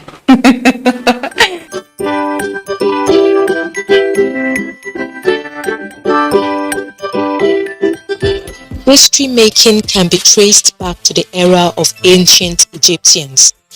Pastry back then was simply made with just flour and water turned into paste, which was usually wrapped around meat. But after so many centuries, pastry has evolved into different variations using wide varieties of ingredients and spices enjoyed all across the globe. Many Nigerians also enjoy eating snacks, especially during festive period. Yes, I enjoy eating donuts and toasted bread. For my kids, because those are the ones they like bread. So that's what they take more often. They can eat it at least 4 times in a week. That will be meat pie and chicken pie. Hey bro. Donuts. Pastries are easily available and affordable, as they can be enjoyed at all times of the day. But in this current climate in Nigeria, many people are gradually staying away from buying and enjoying their favorite snacks. Prior to this era of price clarification, I buy them at a very affordable price. But for now, I think before I buy it, I bought it at the rate of 300, 350. But now it's only 650. Before it was quite affordable, but right now the price has increased. Those that have increased their price, it's not that affordable, and those that have not increased their price, they've reduced the quality. So now the children that eat bread every day now, they tend to waste the bread. The hiking diesel prices affected so many things, so it affected the price or the price of almost all the items they're selling at the point I used to get them. Once you get in there, you first see the notice to say their prices increase in all their confectioneries there. So all the pastries have all gone up. Even the food outside the pastries, even the food there have all gone up because of the fuel and the diesel hike. Price of donuts has increased for me, and as such I've had to drift away from it a bit. Like I don't take it the way I do before. So like maybe on a norms, if I take like 5 times in a week, for now I don't do that. I take it like 2 times in a week. Given the trends and inventions pastry making has taken over the years, one might not be surprised to see more new snacks come into the market.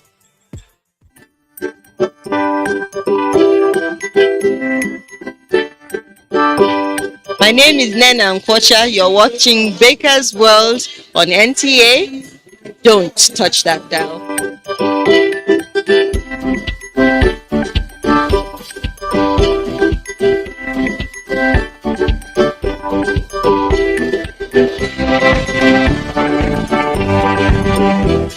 Today I'm going to show you how to make Chelsea buns and currant buns. Chelsea buns is a British snack in the 70s, and it can be taken as a snack, as a lunch, in picnic, and then even used as breakfast. I have here my flour, a cup of milk here. I have 3 tablespoons of sugar. This is my yeast. This is my currant fruit. An egg here. I have a teaspoon of salt. I have melted butter, not margarine. So I'm going to pour this into the cup. So I'm going to add the yeast. I'm going to take a tablespoon of flour and I'll just stir. This method is called fruiting. I want it to kind of ferment so that before adding it to the flour.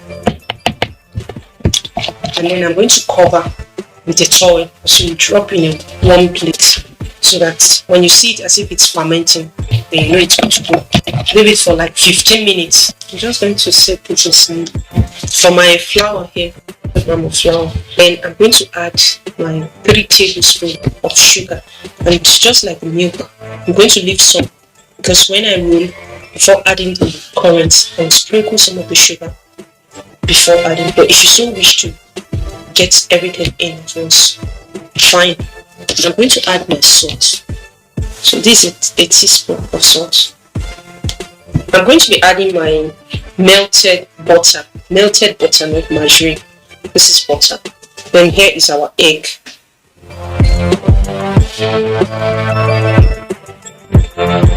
Just trying to check our mixture. Yeah, here it goes. If you're here, you perceive the action of the yeast and then the interaction. So we'll have it here. So gently I'm going to pour in case, because I don't want to have a wet dough. So I'm going to pour.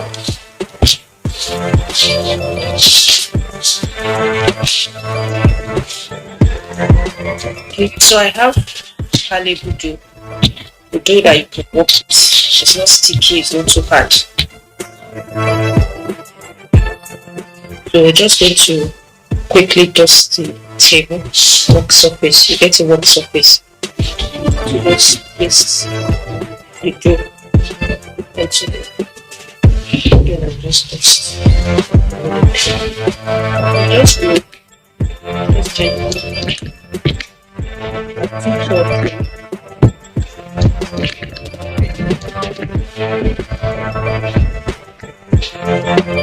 See, I'm just going to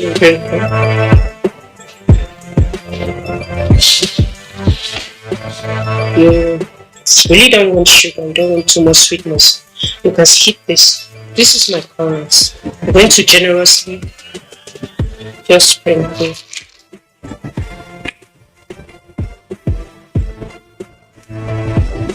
Okay, so we're good to go.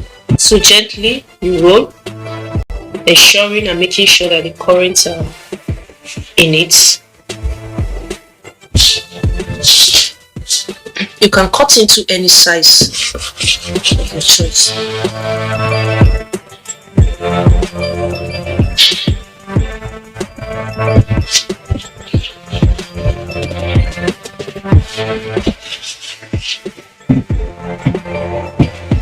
Okay, here we go.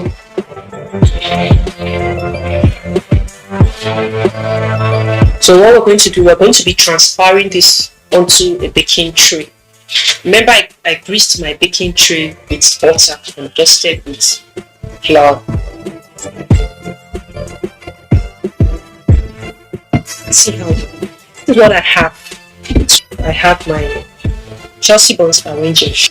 So I'm going to just cover this and then allow it to proof or double the size. So I'm going to just place it inside the way.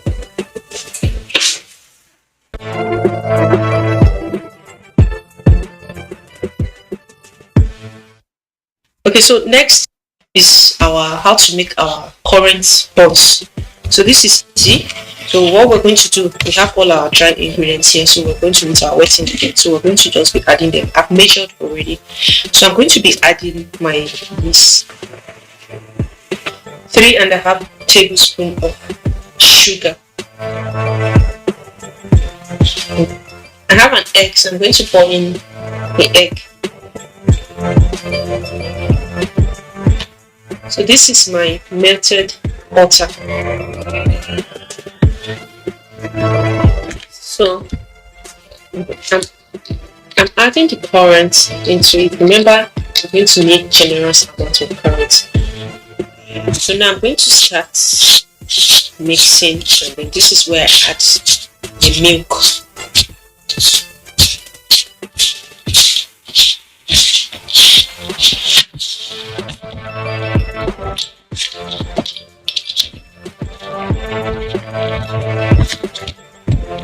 So here, have a dough that is not sticky, is not stretchy, not too watery, it's not hard.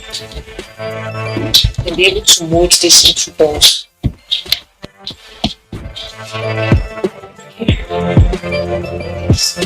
Baking tray. Lightly dust my hands.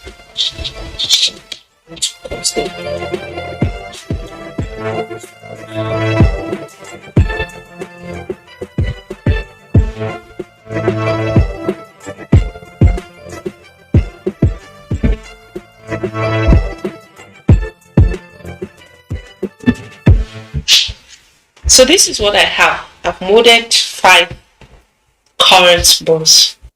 So now I'm going to just cover with a towel for it to double in size. At least it should take like 45 minutes. Then I just set it into the oven to bake for 15 minutes.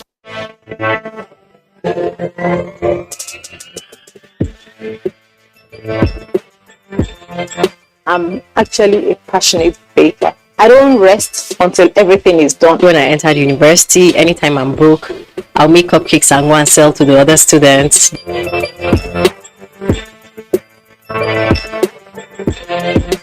Decorating cake it's an artistic thing, and art is, dynamic. Join us on Baker's World every Thursday on the network service of the NTA. Baker's World, celebrating creativity. Don't miss it.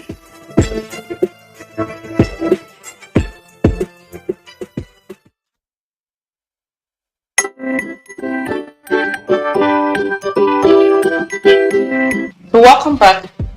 We have our snacks ready, we have our Chelsea buns ready, and we have our currant buns. You can see it here. So what I'm going to do, I'm going to show you how to pipe on cupcakes, and I'm going to be decorating them and placing them on this sugar basket which I made with silage. So I'm going to start by piping a rose flour on this cupcake, and I'll place them here on this basket. So first you'll be making a cone. So to make a cone, you just press down on this cupcake. You press here, you do a cone, just gently, just put pressure, and then you just go like this.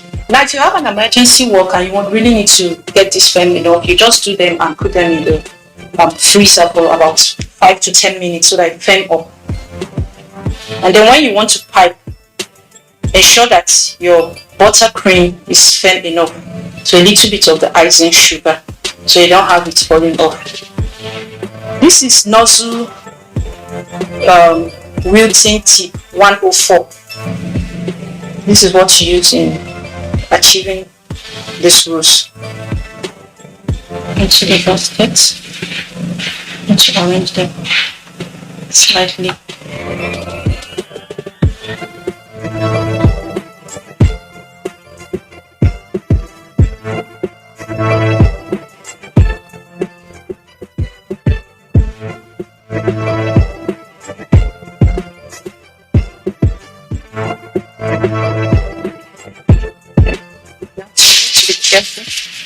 And placing them so that you don't have a mess. Okay, so I'm going to arrange the rest of the cupcake just to fill in the basket and then just pipe on it. So you need to be careful by doing this. This is Nosu tea, it's 1. So I'm going to do a sweet pea.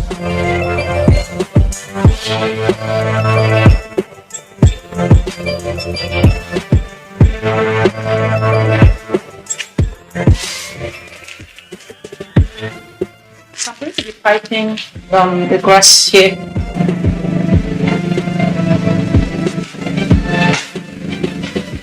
Yeah, this is a closed rosette.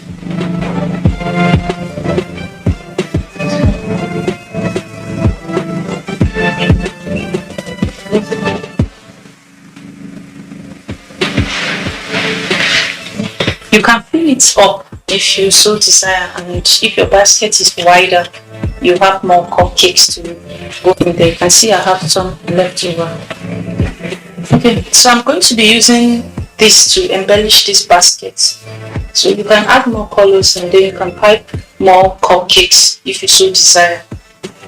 So here I have my basket with 5 cupcakes and I've embellished with these leaves. So here you go, you can do a wider basket if you so desire, and then you can embellish with whatever you so desire. You can do with fruit, whatever you want. You can do with sprinkles or whatever it is. And then most of these baskets you make them in themes form, like for Valentine, for Christmas, whatever it is that is your theme.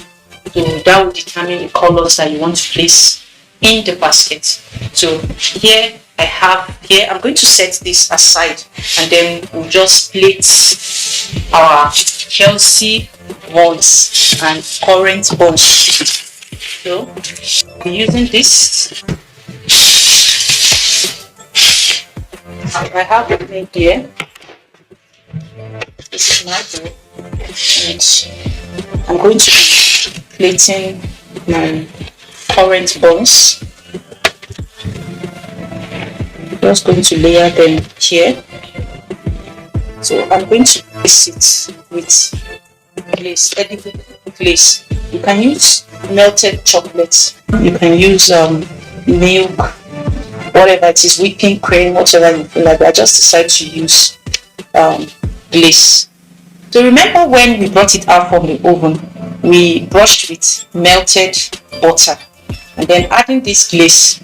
Of course, you know it's sweetness in heaven. Can't imagine. Make sure you try this at home. So I'm going to just arrange these Chelsea buns here. That's why I have a bigger bowl. So we just do this. These are Chelsea buns. So, but with this, we're not going to glaze with this. I have sliced apple. I'm going to just place sliced apple to give it color and then a crunch. You can just do whatever you want. Just have fun while eating. So here we go. So we have our Chelsea buns here with our layers of fruits. You can just sprinkle with icing sugar if you so desire. You can use whipping cream. You can use ice cream, whatever you so wish to. But here I've decided to do a sweet version versus the healthy version. I have my fruits in one side and I have the glaze and the melted butter in another side, all in one plate. So you can do the same thing.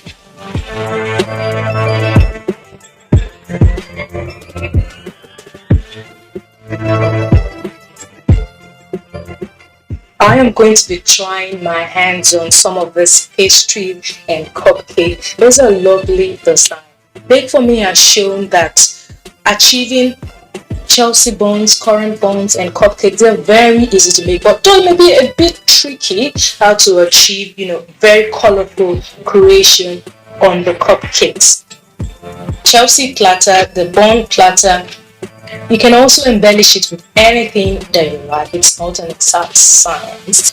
Now, this is where we end the program for today, and you can always send us pictures or videos. We're on Facebook and Instagram. It's Baker's World on NTA. We're also on YouTube, Baker's World on NTA. So coming away next week with more an interesting episode of Baker's World. I am Funke Oyinlele. See you next week.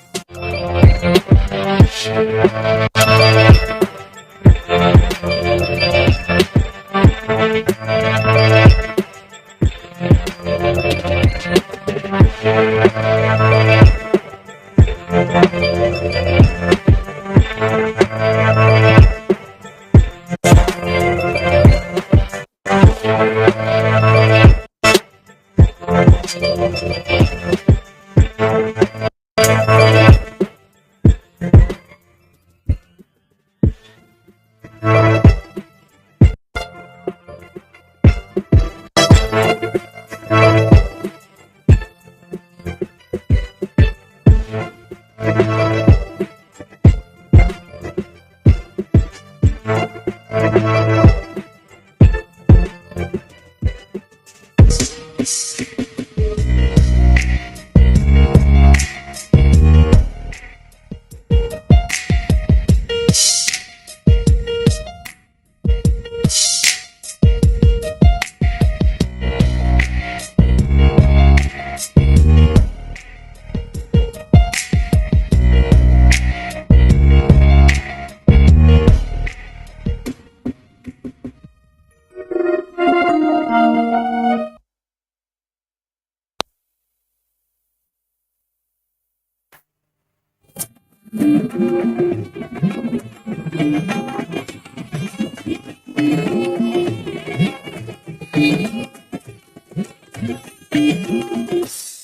is the network service of the NTA.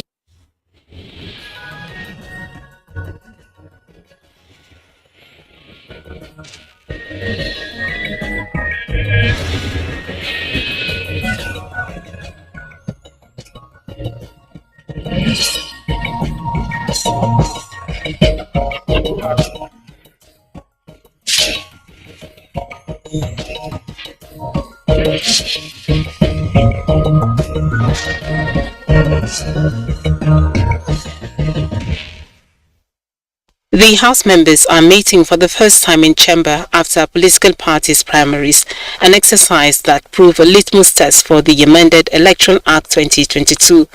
The Speaker, in his welcome address, touched on the heart of the matter. Many fell on the wayside as they failed in their bid for re-election in the run-up to the 2023 general elections. Of democracy that elected representatives must at intervals return to the electorate to give account of our service and seek a renewal of our mandate to serve. This periodic renewal of the mandate gives democratic government legitimacy. It allows us to act in the name of the people who elected us. And it ensures that we conduct ourselves in office knowing that we will give an account of our decisions and the priorities we choose to pursue in due course.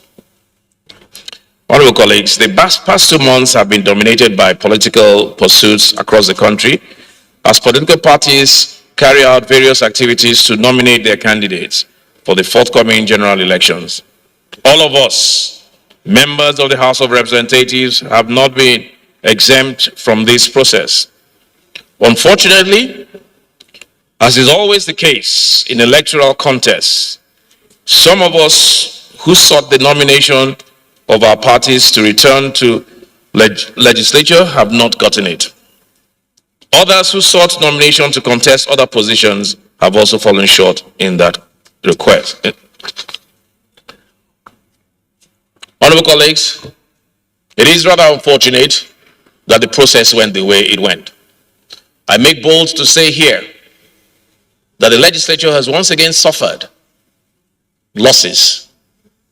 The loss really is not for members who lost. It's a loss to democracy, to the institution, and to the country. If it means anything, I know and I am aware that many of our members did not lose their primaries because they were rejected by their constituents. No, far from it. Many of our members lost because of the process which we foresaw in the House of Representatives.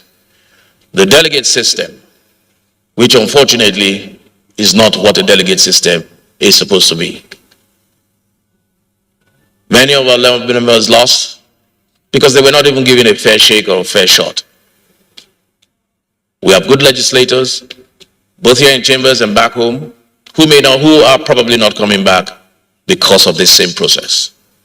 When we fought for direct primaries in this house, we knew exactly what we were saying.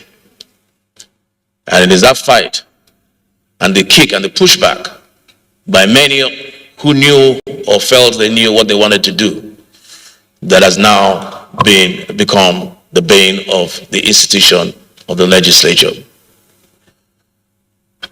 It pains me very deeply that the process has gone the way it has gone. Where willy-nilly people are changing names, not just delegates' names, but even some of our members who won are now being deprived of the fruit of their labor. We will continue to push. We will continue to fight for our members. But it's not our members that we're fighting for. Let me make that very clear. We're fighting for democracy. We're fighting for the institution. And we're fighting for this country. But having said that, honorable colleagues, I have experienced political loss myself. And I can speak to the feelings of loss and disappointment that arise as a result. From that experience, I wish to share with you the everlasting truth that none of us is defined by the outcome of any election at one time or at any other time. What defines us before God and our fellow men is what we do in the time we have in public office and here on earth. We are judged on earth and hereafter by the work of our hands, quality of our service, the content of our character, and passion of our convictions. These are the things that matter most and will count in the fullness of time. Therefore, I enjoin you all to set aside your feelings about recent electoral experiences to focus on serving the mandate we still have. Whereas in the past, the start of the electoral calendar marked the end of governance as a priority, that will not be the case in the 9th Assembly. Our term in office does not end till next year. Until the moment it does, until the last minute of the final hour, we will do the people's work and serve their interests. That is the oath we swore and the commitment we will live up to, come what may.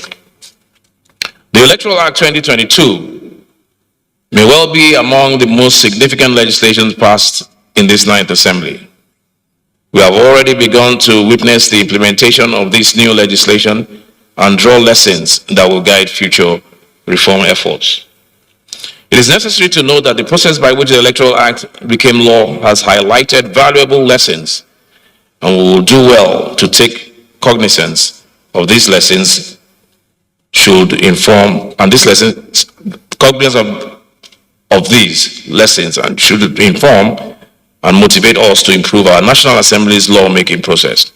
Honorable colleagues, we must never forget that our work here is consequential.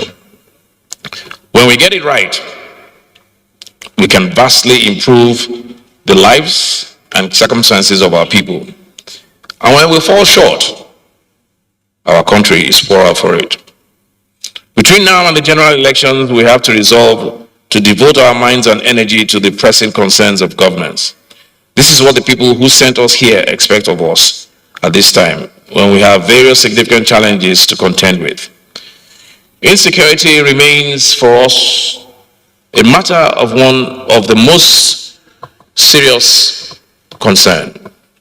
Barely a week ago, a church in Ondo State became the scene of incomprehensible violence when gunmen attacked the congregation in the middle of service on the day of Pentecost.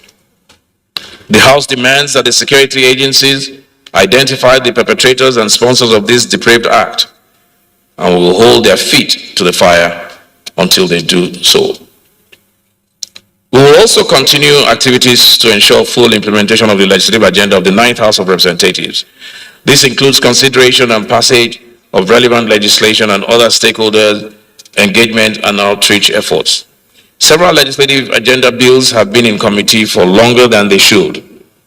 Next week, I will invoke Order 18.3G to commit those bills to the Committee of the Whole or any other relevant committee of the House, unless provided with a compelling reason to do otherwise. We have a limited time left to live up to our commitments in our legislative agenda, and we must make the time count. I have long believed that legislative control of the public purse is one of the most important and consequential responsibilities. Since we resumed office, we have been responsible for passing 3 appropriation acts, with trillions of naira in public expenditure included therein. In this our final year in office, it should be a matter of the highest priority for us to thoroughly review the implementation of those appropriation acts across the ministries, departments, and agencies of the federal government of Nigeria. I urge the chairmen and members of the oversight committees of the House to begin now to undertake this review and to prepare reports that will be considered by the House and form part of the legacy of this 9th Assembly. The constitutional amendment process is still ongoing. We have already sent several constitutional amendment bills to the State Houses of Assembly for consideration. While we cannot dictate the pace of activities in the state legislatures, we must consider the possibility that these proposals are at risk of being forgotten amidst the heightened politicking across the country. Therefore, to the extent that we can, there may be a need to coordinate interactions with the state legislatures to ensure timely consideration of the bills. The leadership of the House of Representatives will examine the options we have in this regard and take a decision shortly. Honorable colleagues, I have said before that the success or failure of the 9th House of Representatives would not be the result of the actions of any one individual. We will be judged on the sum of our collective efforts, and therefore we are in this together. Let us continue to dedicate ourselves to the arduous work of nation building. Let us remain steadfast in doing those things intended. The address was reassuring for women who are waiting in anticipation as the House prepares again to vote on the gender-related bills as the lawmakers consider the next batch of the Constitution Amendment bills. Well, the issue of Constitution Amendment is a continuous process. There will always be bills for seeking to amend some sections of the Constitution. And as you rightly observed, bills, especially those dealing with gender issues, were not passed.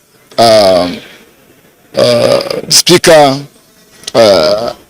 has alluded to the fact that we are going to revisit those issues related to gender that were not passed with a view to getting them passed, because some members did not get adequate information on those issues. Now that they have been enlightened on some number of issues, we are going to reconsider them very soon in the House. Thank you. Meanwhile, consideration of items slated on the order paper was suspended as the House adjourns plenary to Wednesday, 15th June, in honor of the late House member Basie Penyon, who died on the 23rd of April 2022.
Matters of urgent public importance, Honorable Toby. Is Honorable Toby here? Yeah. My name is Toby Okechukwu, and I represent an area of Wodiriba Federal Constituency from Enugu State. Mr. Speaker, honorable colleagues, I rise this morning to seek the House permission to move a motion of urgent public importance regarding the need to investigate the unending fire at Caritas University site, Amoji, Nike, Enugu State, under Order 8, 4, and 7, the combined reading, so that I can take it today. Thank you very much.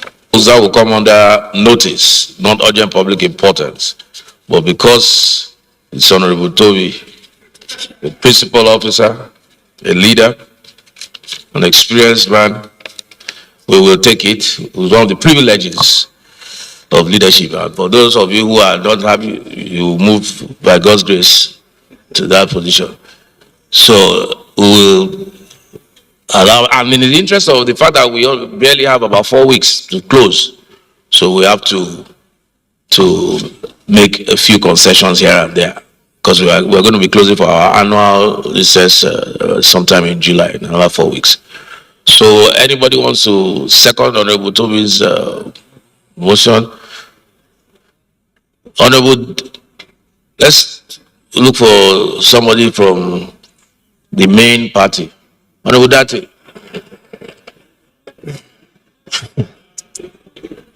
I rise to second the motion as moved by our minority leader, Honorable Toby. I so move. Thank you. Those in support that this matter is urgent enough to take now, please say aye. Those against, please say nay. Ayes have it. Honorable Toby. I represent an area of Abuja Federal Constituency from Enugu State. Mr. Speaker, honorable colleagues, thank you for your unusual kindness. But did you say unusual? Yes, you are not known to be that kind regarding the rules. But you know you are special. Especially in the recent contemporary history. Mr. Speaker, honorable colleagues, I also want to take notice regarding the very copious and auspicious comments you made yesterday regarding the Electoral Act, where in circumstances it has been weaponized, where, as a matter of fact, there was an aspiration to make the law a more perfect law, to remove every ambiguity, and where there isn't any material difference between the 2010 Act and that of 2022. And suddenly, majority of members, where it has been weaponized, have become victims. Mr. Speaker, honorable colleagues, something is wrong in an environment, in an institution, where the two leaders of the Senate would have to cross to other parties because of an inherent inclement condition. Anything that occasions it, anything that warrants it, if it is our electoral act, if it is our politics, if it is the environment where we operate, we need to retool. And like you said, we got to do a better work and we have to fight. For me, it is just the battle that is lost. The war is on, and that we should go ahead to make sure that that law is retooled, make clear, and if it demands it requires this parliament to take action to override what has not been signed, we should be willing to do so. Mr. Speaker, thank you very much. I want to move that the House notes the unending fire suspected to be fueled by methane gas at the premises of Caritas University, Amoji, Enugu State, for over 22 days. The House further notes that the fire, which has claimed one life, reportedly started on Tuesday, May 24, 2022, after borehole drillers engaged by the university struck a gas belt after about 1,242 feet below the earth. The House also notes that all the efforts by the Nigerian Civil and Defense Corps, federal and state fire services, National Emergency Management Agency, and its state counterpart, SEMA, to put out the fire has failed, including pouring over 12 tankers of water and 4 drums of chemicals. The House is aware that since the fire started, there has been no known intervention from the Nigerian National Petroleum Corporation or any of its agencies. The House recalls that pursuant to our laws, the federal government is responsible for underground mineral resources and deposits. The House is concerned that the incident, which has been ongoing in the university community, poses the risk of further exposure to the general public and the destruction of its flora and fauna. The House is worried about the environmental hazards occasioned by the suspected gas flaring, bearing in mind the precarious situations in the South-South geopolitical zone. The House is aware of the indications of available mineral deposits in the Southeast, coupled with the recent recognition of Anambra and Kogi states as oil-producing states, hence the need to explore oil in the Enugu Belt. The House is aware that experts have warned of the danger of the fire to the ecosystem, or some could burn for, and same could burn for 50 years. The House is alarmed that an estimated 5,000 cubic feet of gas is consumed every minute in the fire, according to experts. The House is mindful of the commitment of the House of Representatives to ensure delivery of value and make life less stressful to Nigerians.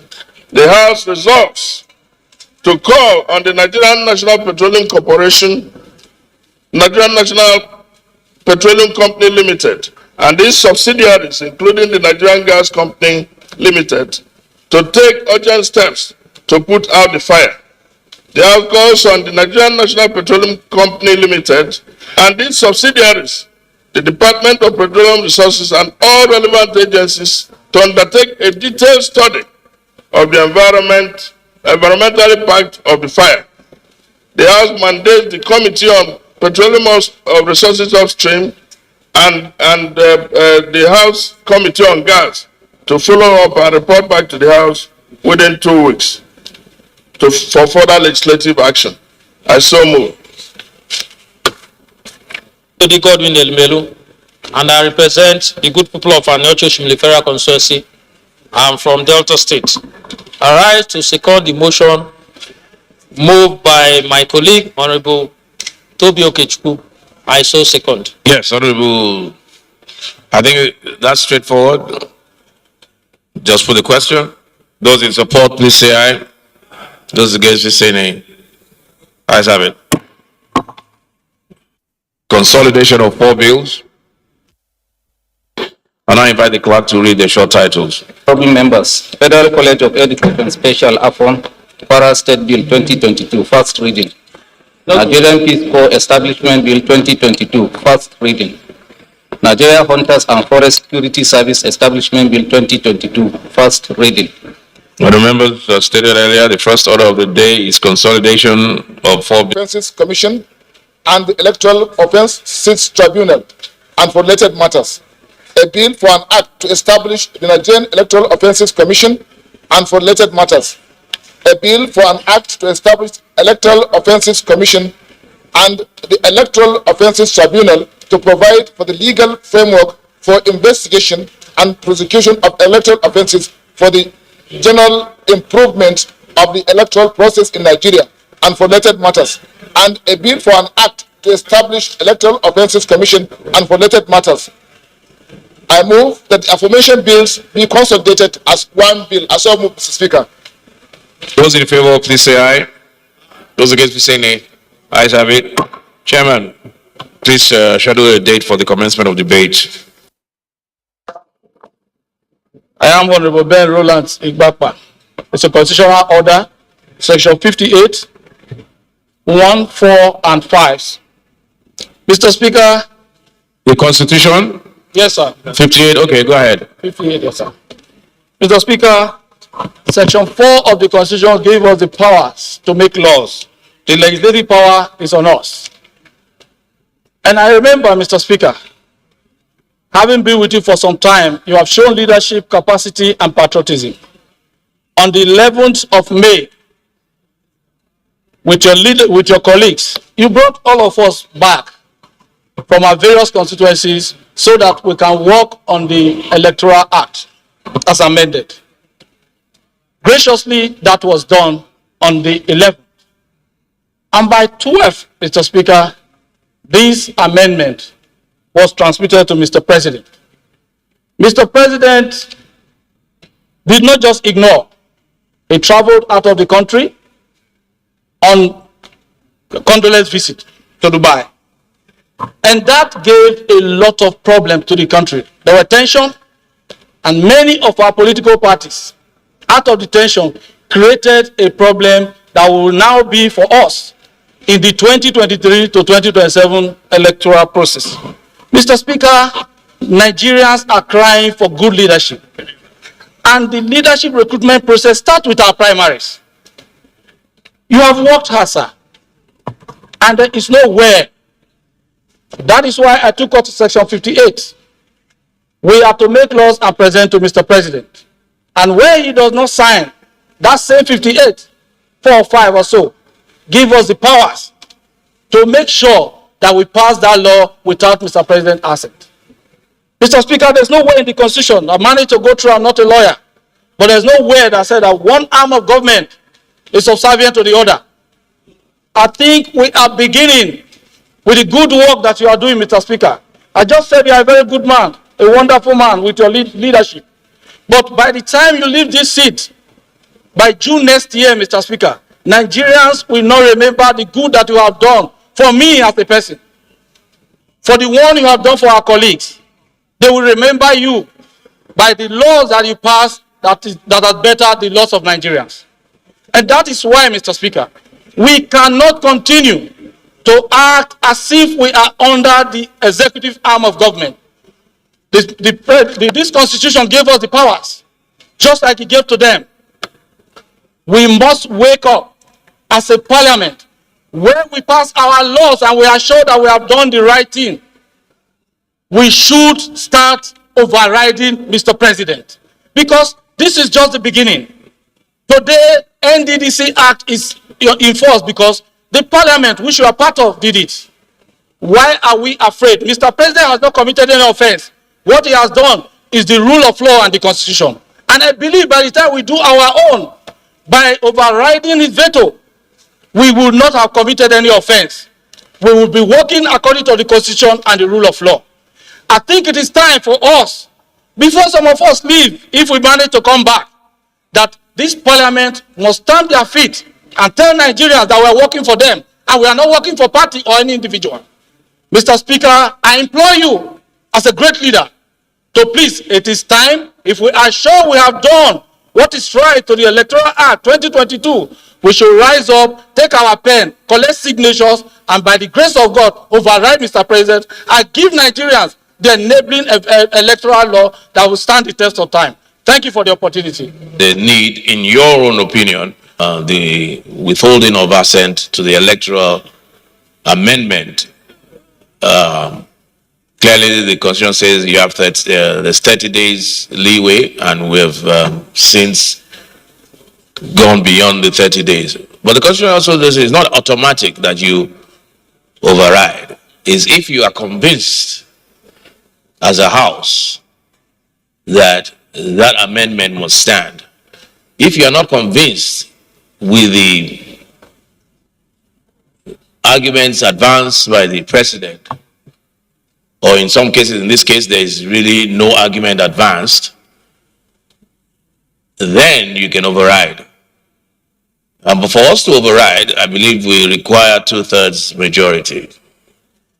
And it cannot be by voice vote, neither can it be by way of signatures, unless, of course, you have enough 2/3 by signature. So what I would suggest is that you bring the application, a formal motion or notice, so perhaps tomorrow or whenever you are able to do that, and then we'll determine whether or not this House is ready to override or not. I think that's the way to go. That's the proper procedure. And further note that the Data Act was reportedly carried out on the innocent congregation with the use of improvised explosive device, after which the defenseless people were being shot indiscriminately. Talk that the attack left behind over 50 persons dead in their own pool of blood and many more injured are presently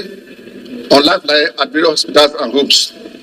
Recall that a similar attack was carried out on Molege community within Ose local government area of the state at midnight on Thursday, 6th day of January 2022. Mila is presiding over the day's plenary, and at this moment, a matter of urgent public importance is being taken on the recent attack on a Catholic church in Owo, Ondo State. Completely wipe out in the local government area and that part of the hospital. Mr. Speaker, I have a resolve that this House do condemn the Stadlerly Act in strong terms.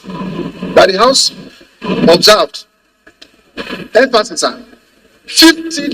over 50 people killed as we speak are being buried today. I want to seek the leave of the House to observe 1 minute silence in honor of the innocent watchers who lost their lives in the massacre. That the House further mandates the police authorities not to stop at just facing out the perpetrators, but also to prosecute them so that at the end justice will be served. That National Emergency Management Agency be directed to alleviate the suffering of the family members of those who lost their lives and injured by supplying them with essential relief materials. That the federal government declare state of emergency in various forest reserves. Sir, the forest reserve in Ose local government is turning to a mini Boko Haram forest, because that is where many of them hibernate presently, so that they will be able to come and fish out the perpetrators of these crimes. It is high time this House discuss the use of state police in order to include it in our constitution. The time is now. Thank you, Mr. Speaker.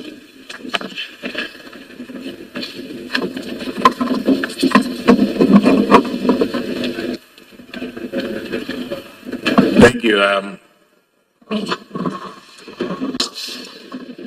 Seconder to the motion.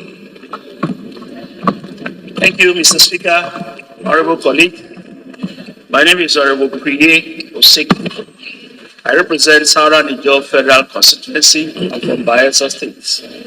I rise to second the motion ably moved by my colleague. I so second. Those in favor of the motion, please say aye. Those against, please say nay. Ayes have it. Can we please rise for a minute silence as per the motion?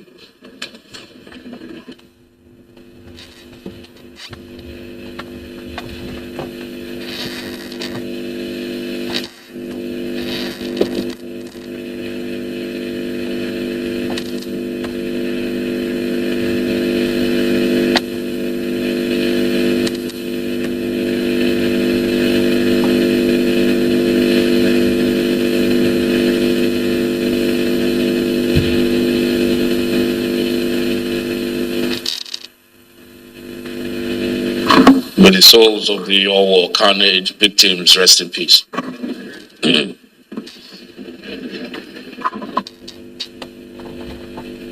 Honorable Gideon Goroki.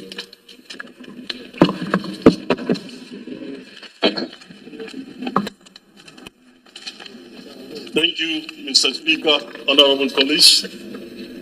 I'm Representative Gideon Kitila Goroki, representing the good, hard-working, peaceful people of Wilk Shalom Federal Constituency. Mr. Speaker, permit me the use of Order 8 Rule 4 to enable me present a matter of urgent public importance. Mr. Speaker, my people were attacked, killed, houses were burnt.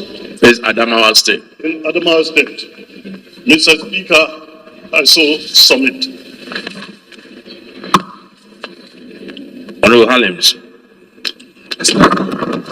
Your Excellency, Mr. Speaker, distinguished honorable colleagues, Honorable Abdullah Ibrahim Halims is my name. I'm from Kogi State, one of the most peaceful states in this country, and I represent the good people of Ankpa, Omala, Morofera constituency. I rise to support the motion as a group by my colleagues. Thank you, Mr. Speaker. Those in support of this matter is urgent to take now. Please say aye. Those against say nay. Ayes have it. Honorable Gideon, please move your motion. Thank you, Mr. Speaker. Honorable colleagues, once again, I am Representative Gideon Titila Goroki, representing the good, hard, peaceful people of Wilk, Shalom Federal Constituency in Adamawa State. Mr. Speaker, on the 8th June 2022, the people of Boshkri were attacked at night, and about 3 people were killed. Houses were burned. Even as I'm talking now, many of them are sleeping in primary schools and in churches.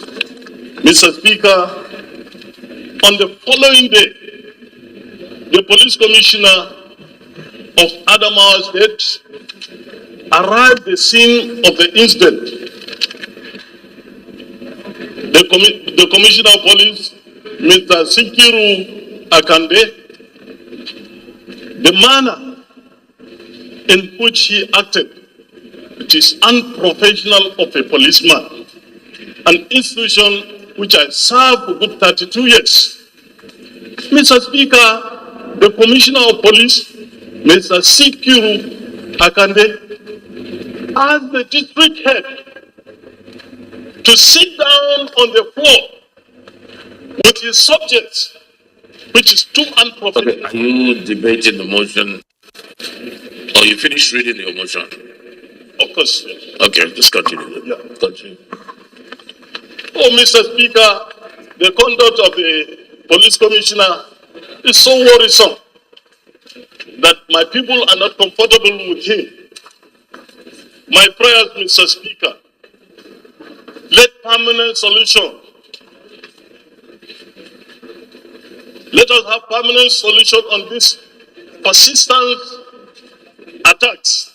For the past 3 years, it has been happening like this, especially during rainy season, if people are about to go to their farmlands. Let us have a permanent solution to it by providing a mobile police unit. Are you sure? Secondly, Mr. Speaker, the IGP to redeploy CP Sakiru Akande from Adamawa State. 3, Mr. Speaker, we are calling on the Northeast Development Commission, NEMA, to provide essential commodities and building materials that the people who are attacked and whose houses were burnt, to have a relief from them.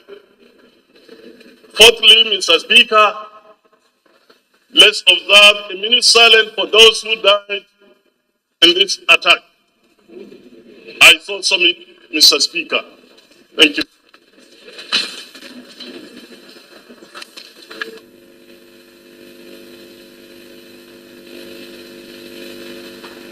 Is anybody seconding the motion? Are we fine? Thank you very much, Mr. Speaker, honorable colleagues. Honorable Ifeanyi Chudimoma, I speak for Ihiala, Federal Constituency, Anambra State. I rise to second the motion, the matter of urgent public importance, as moved by my honorable colleague. I so second. Thank you.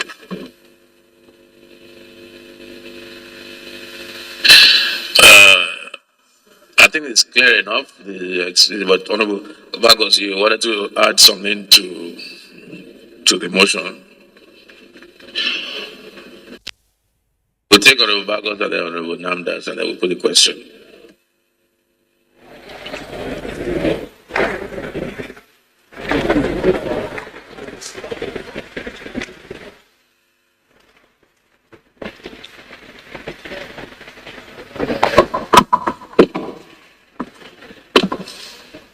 Thank you, Mr. Speaker. Honorable colleagues, I'm Dachu Musa Bagos, representing Jos South, Jos East Federal Constituency from the 15th state of Plateau.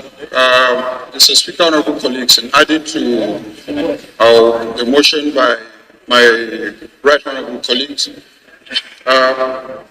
like my constituency had a very devastating experience 2 days ago, where students of government science Kukuru, one was shot dead, two killed in the hospital. Yesterday, a prince in my constituency again was kidnapped and in captivity. Mr. Speaker, honorable colleagues, the issue of insecurity is becoming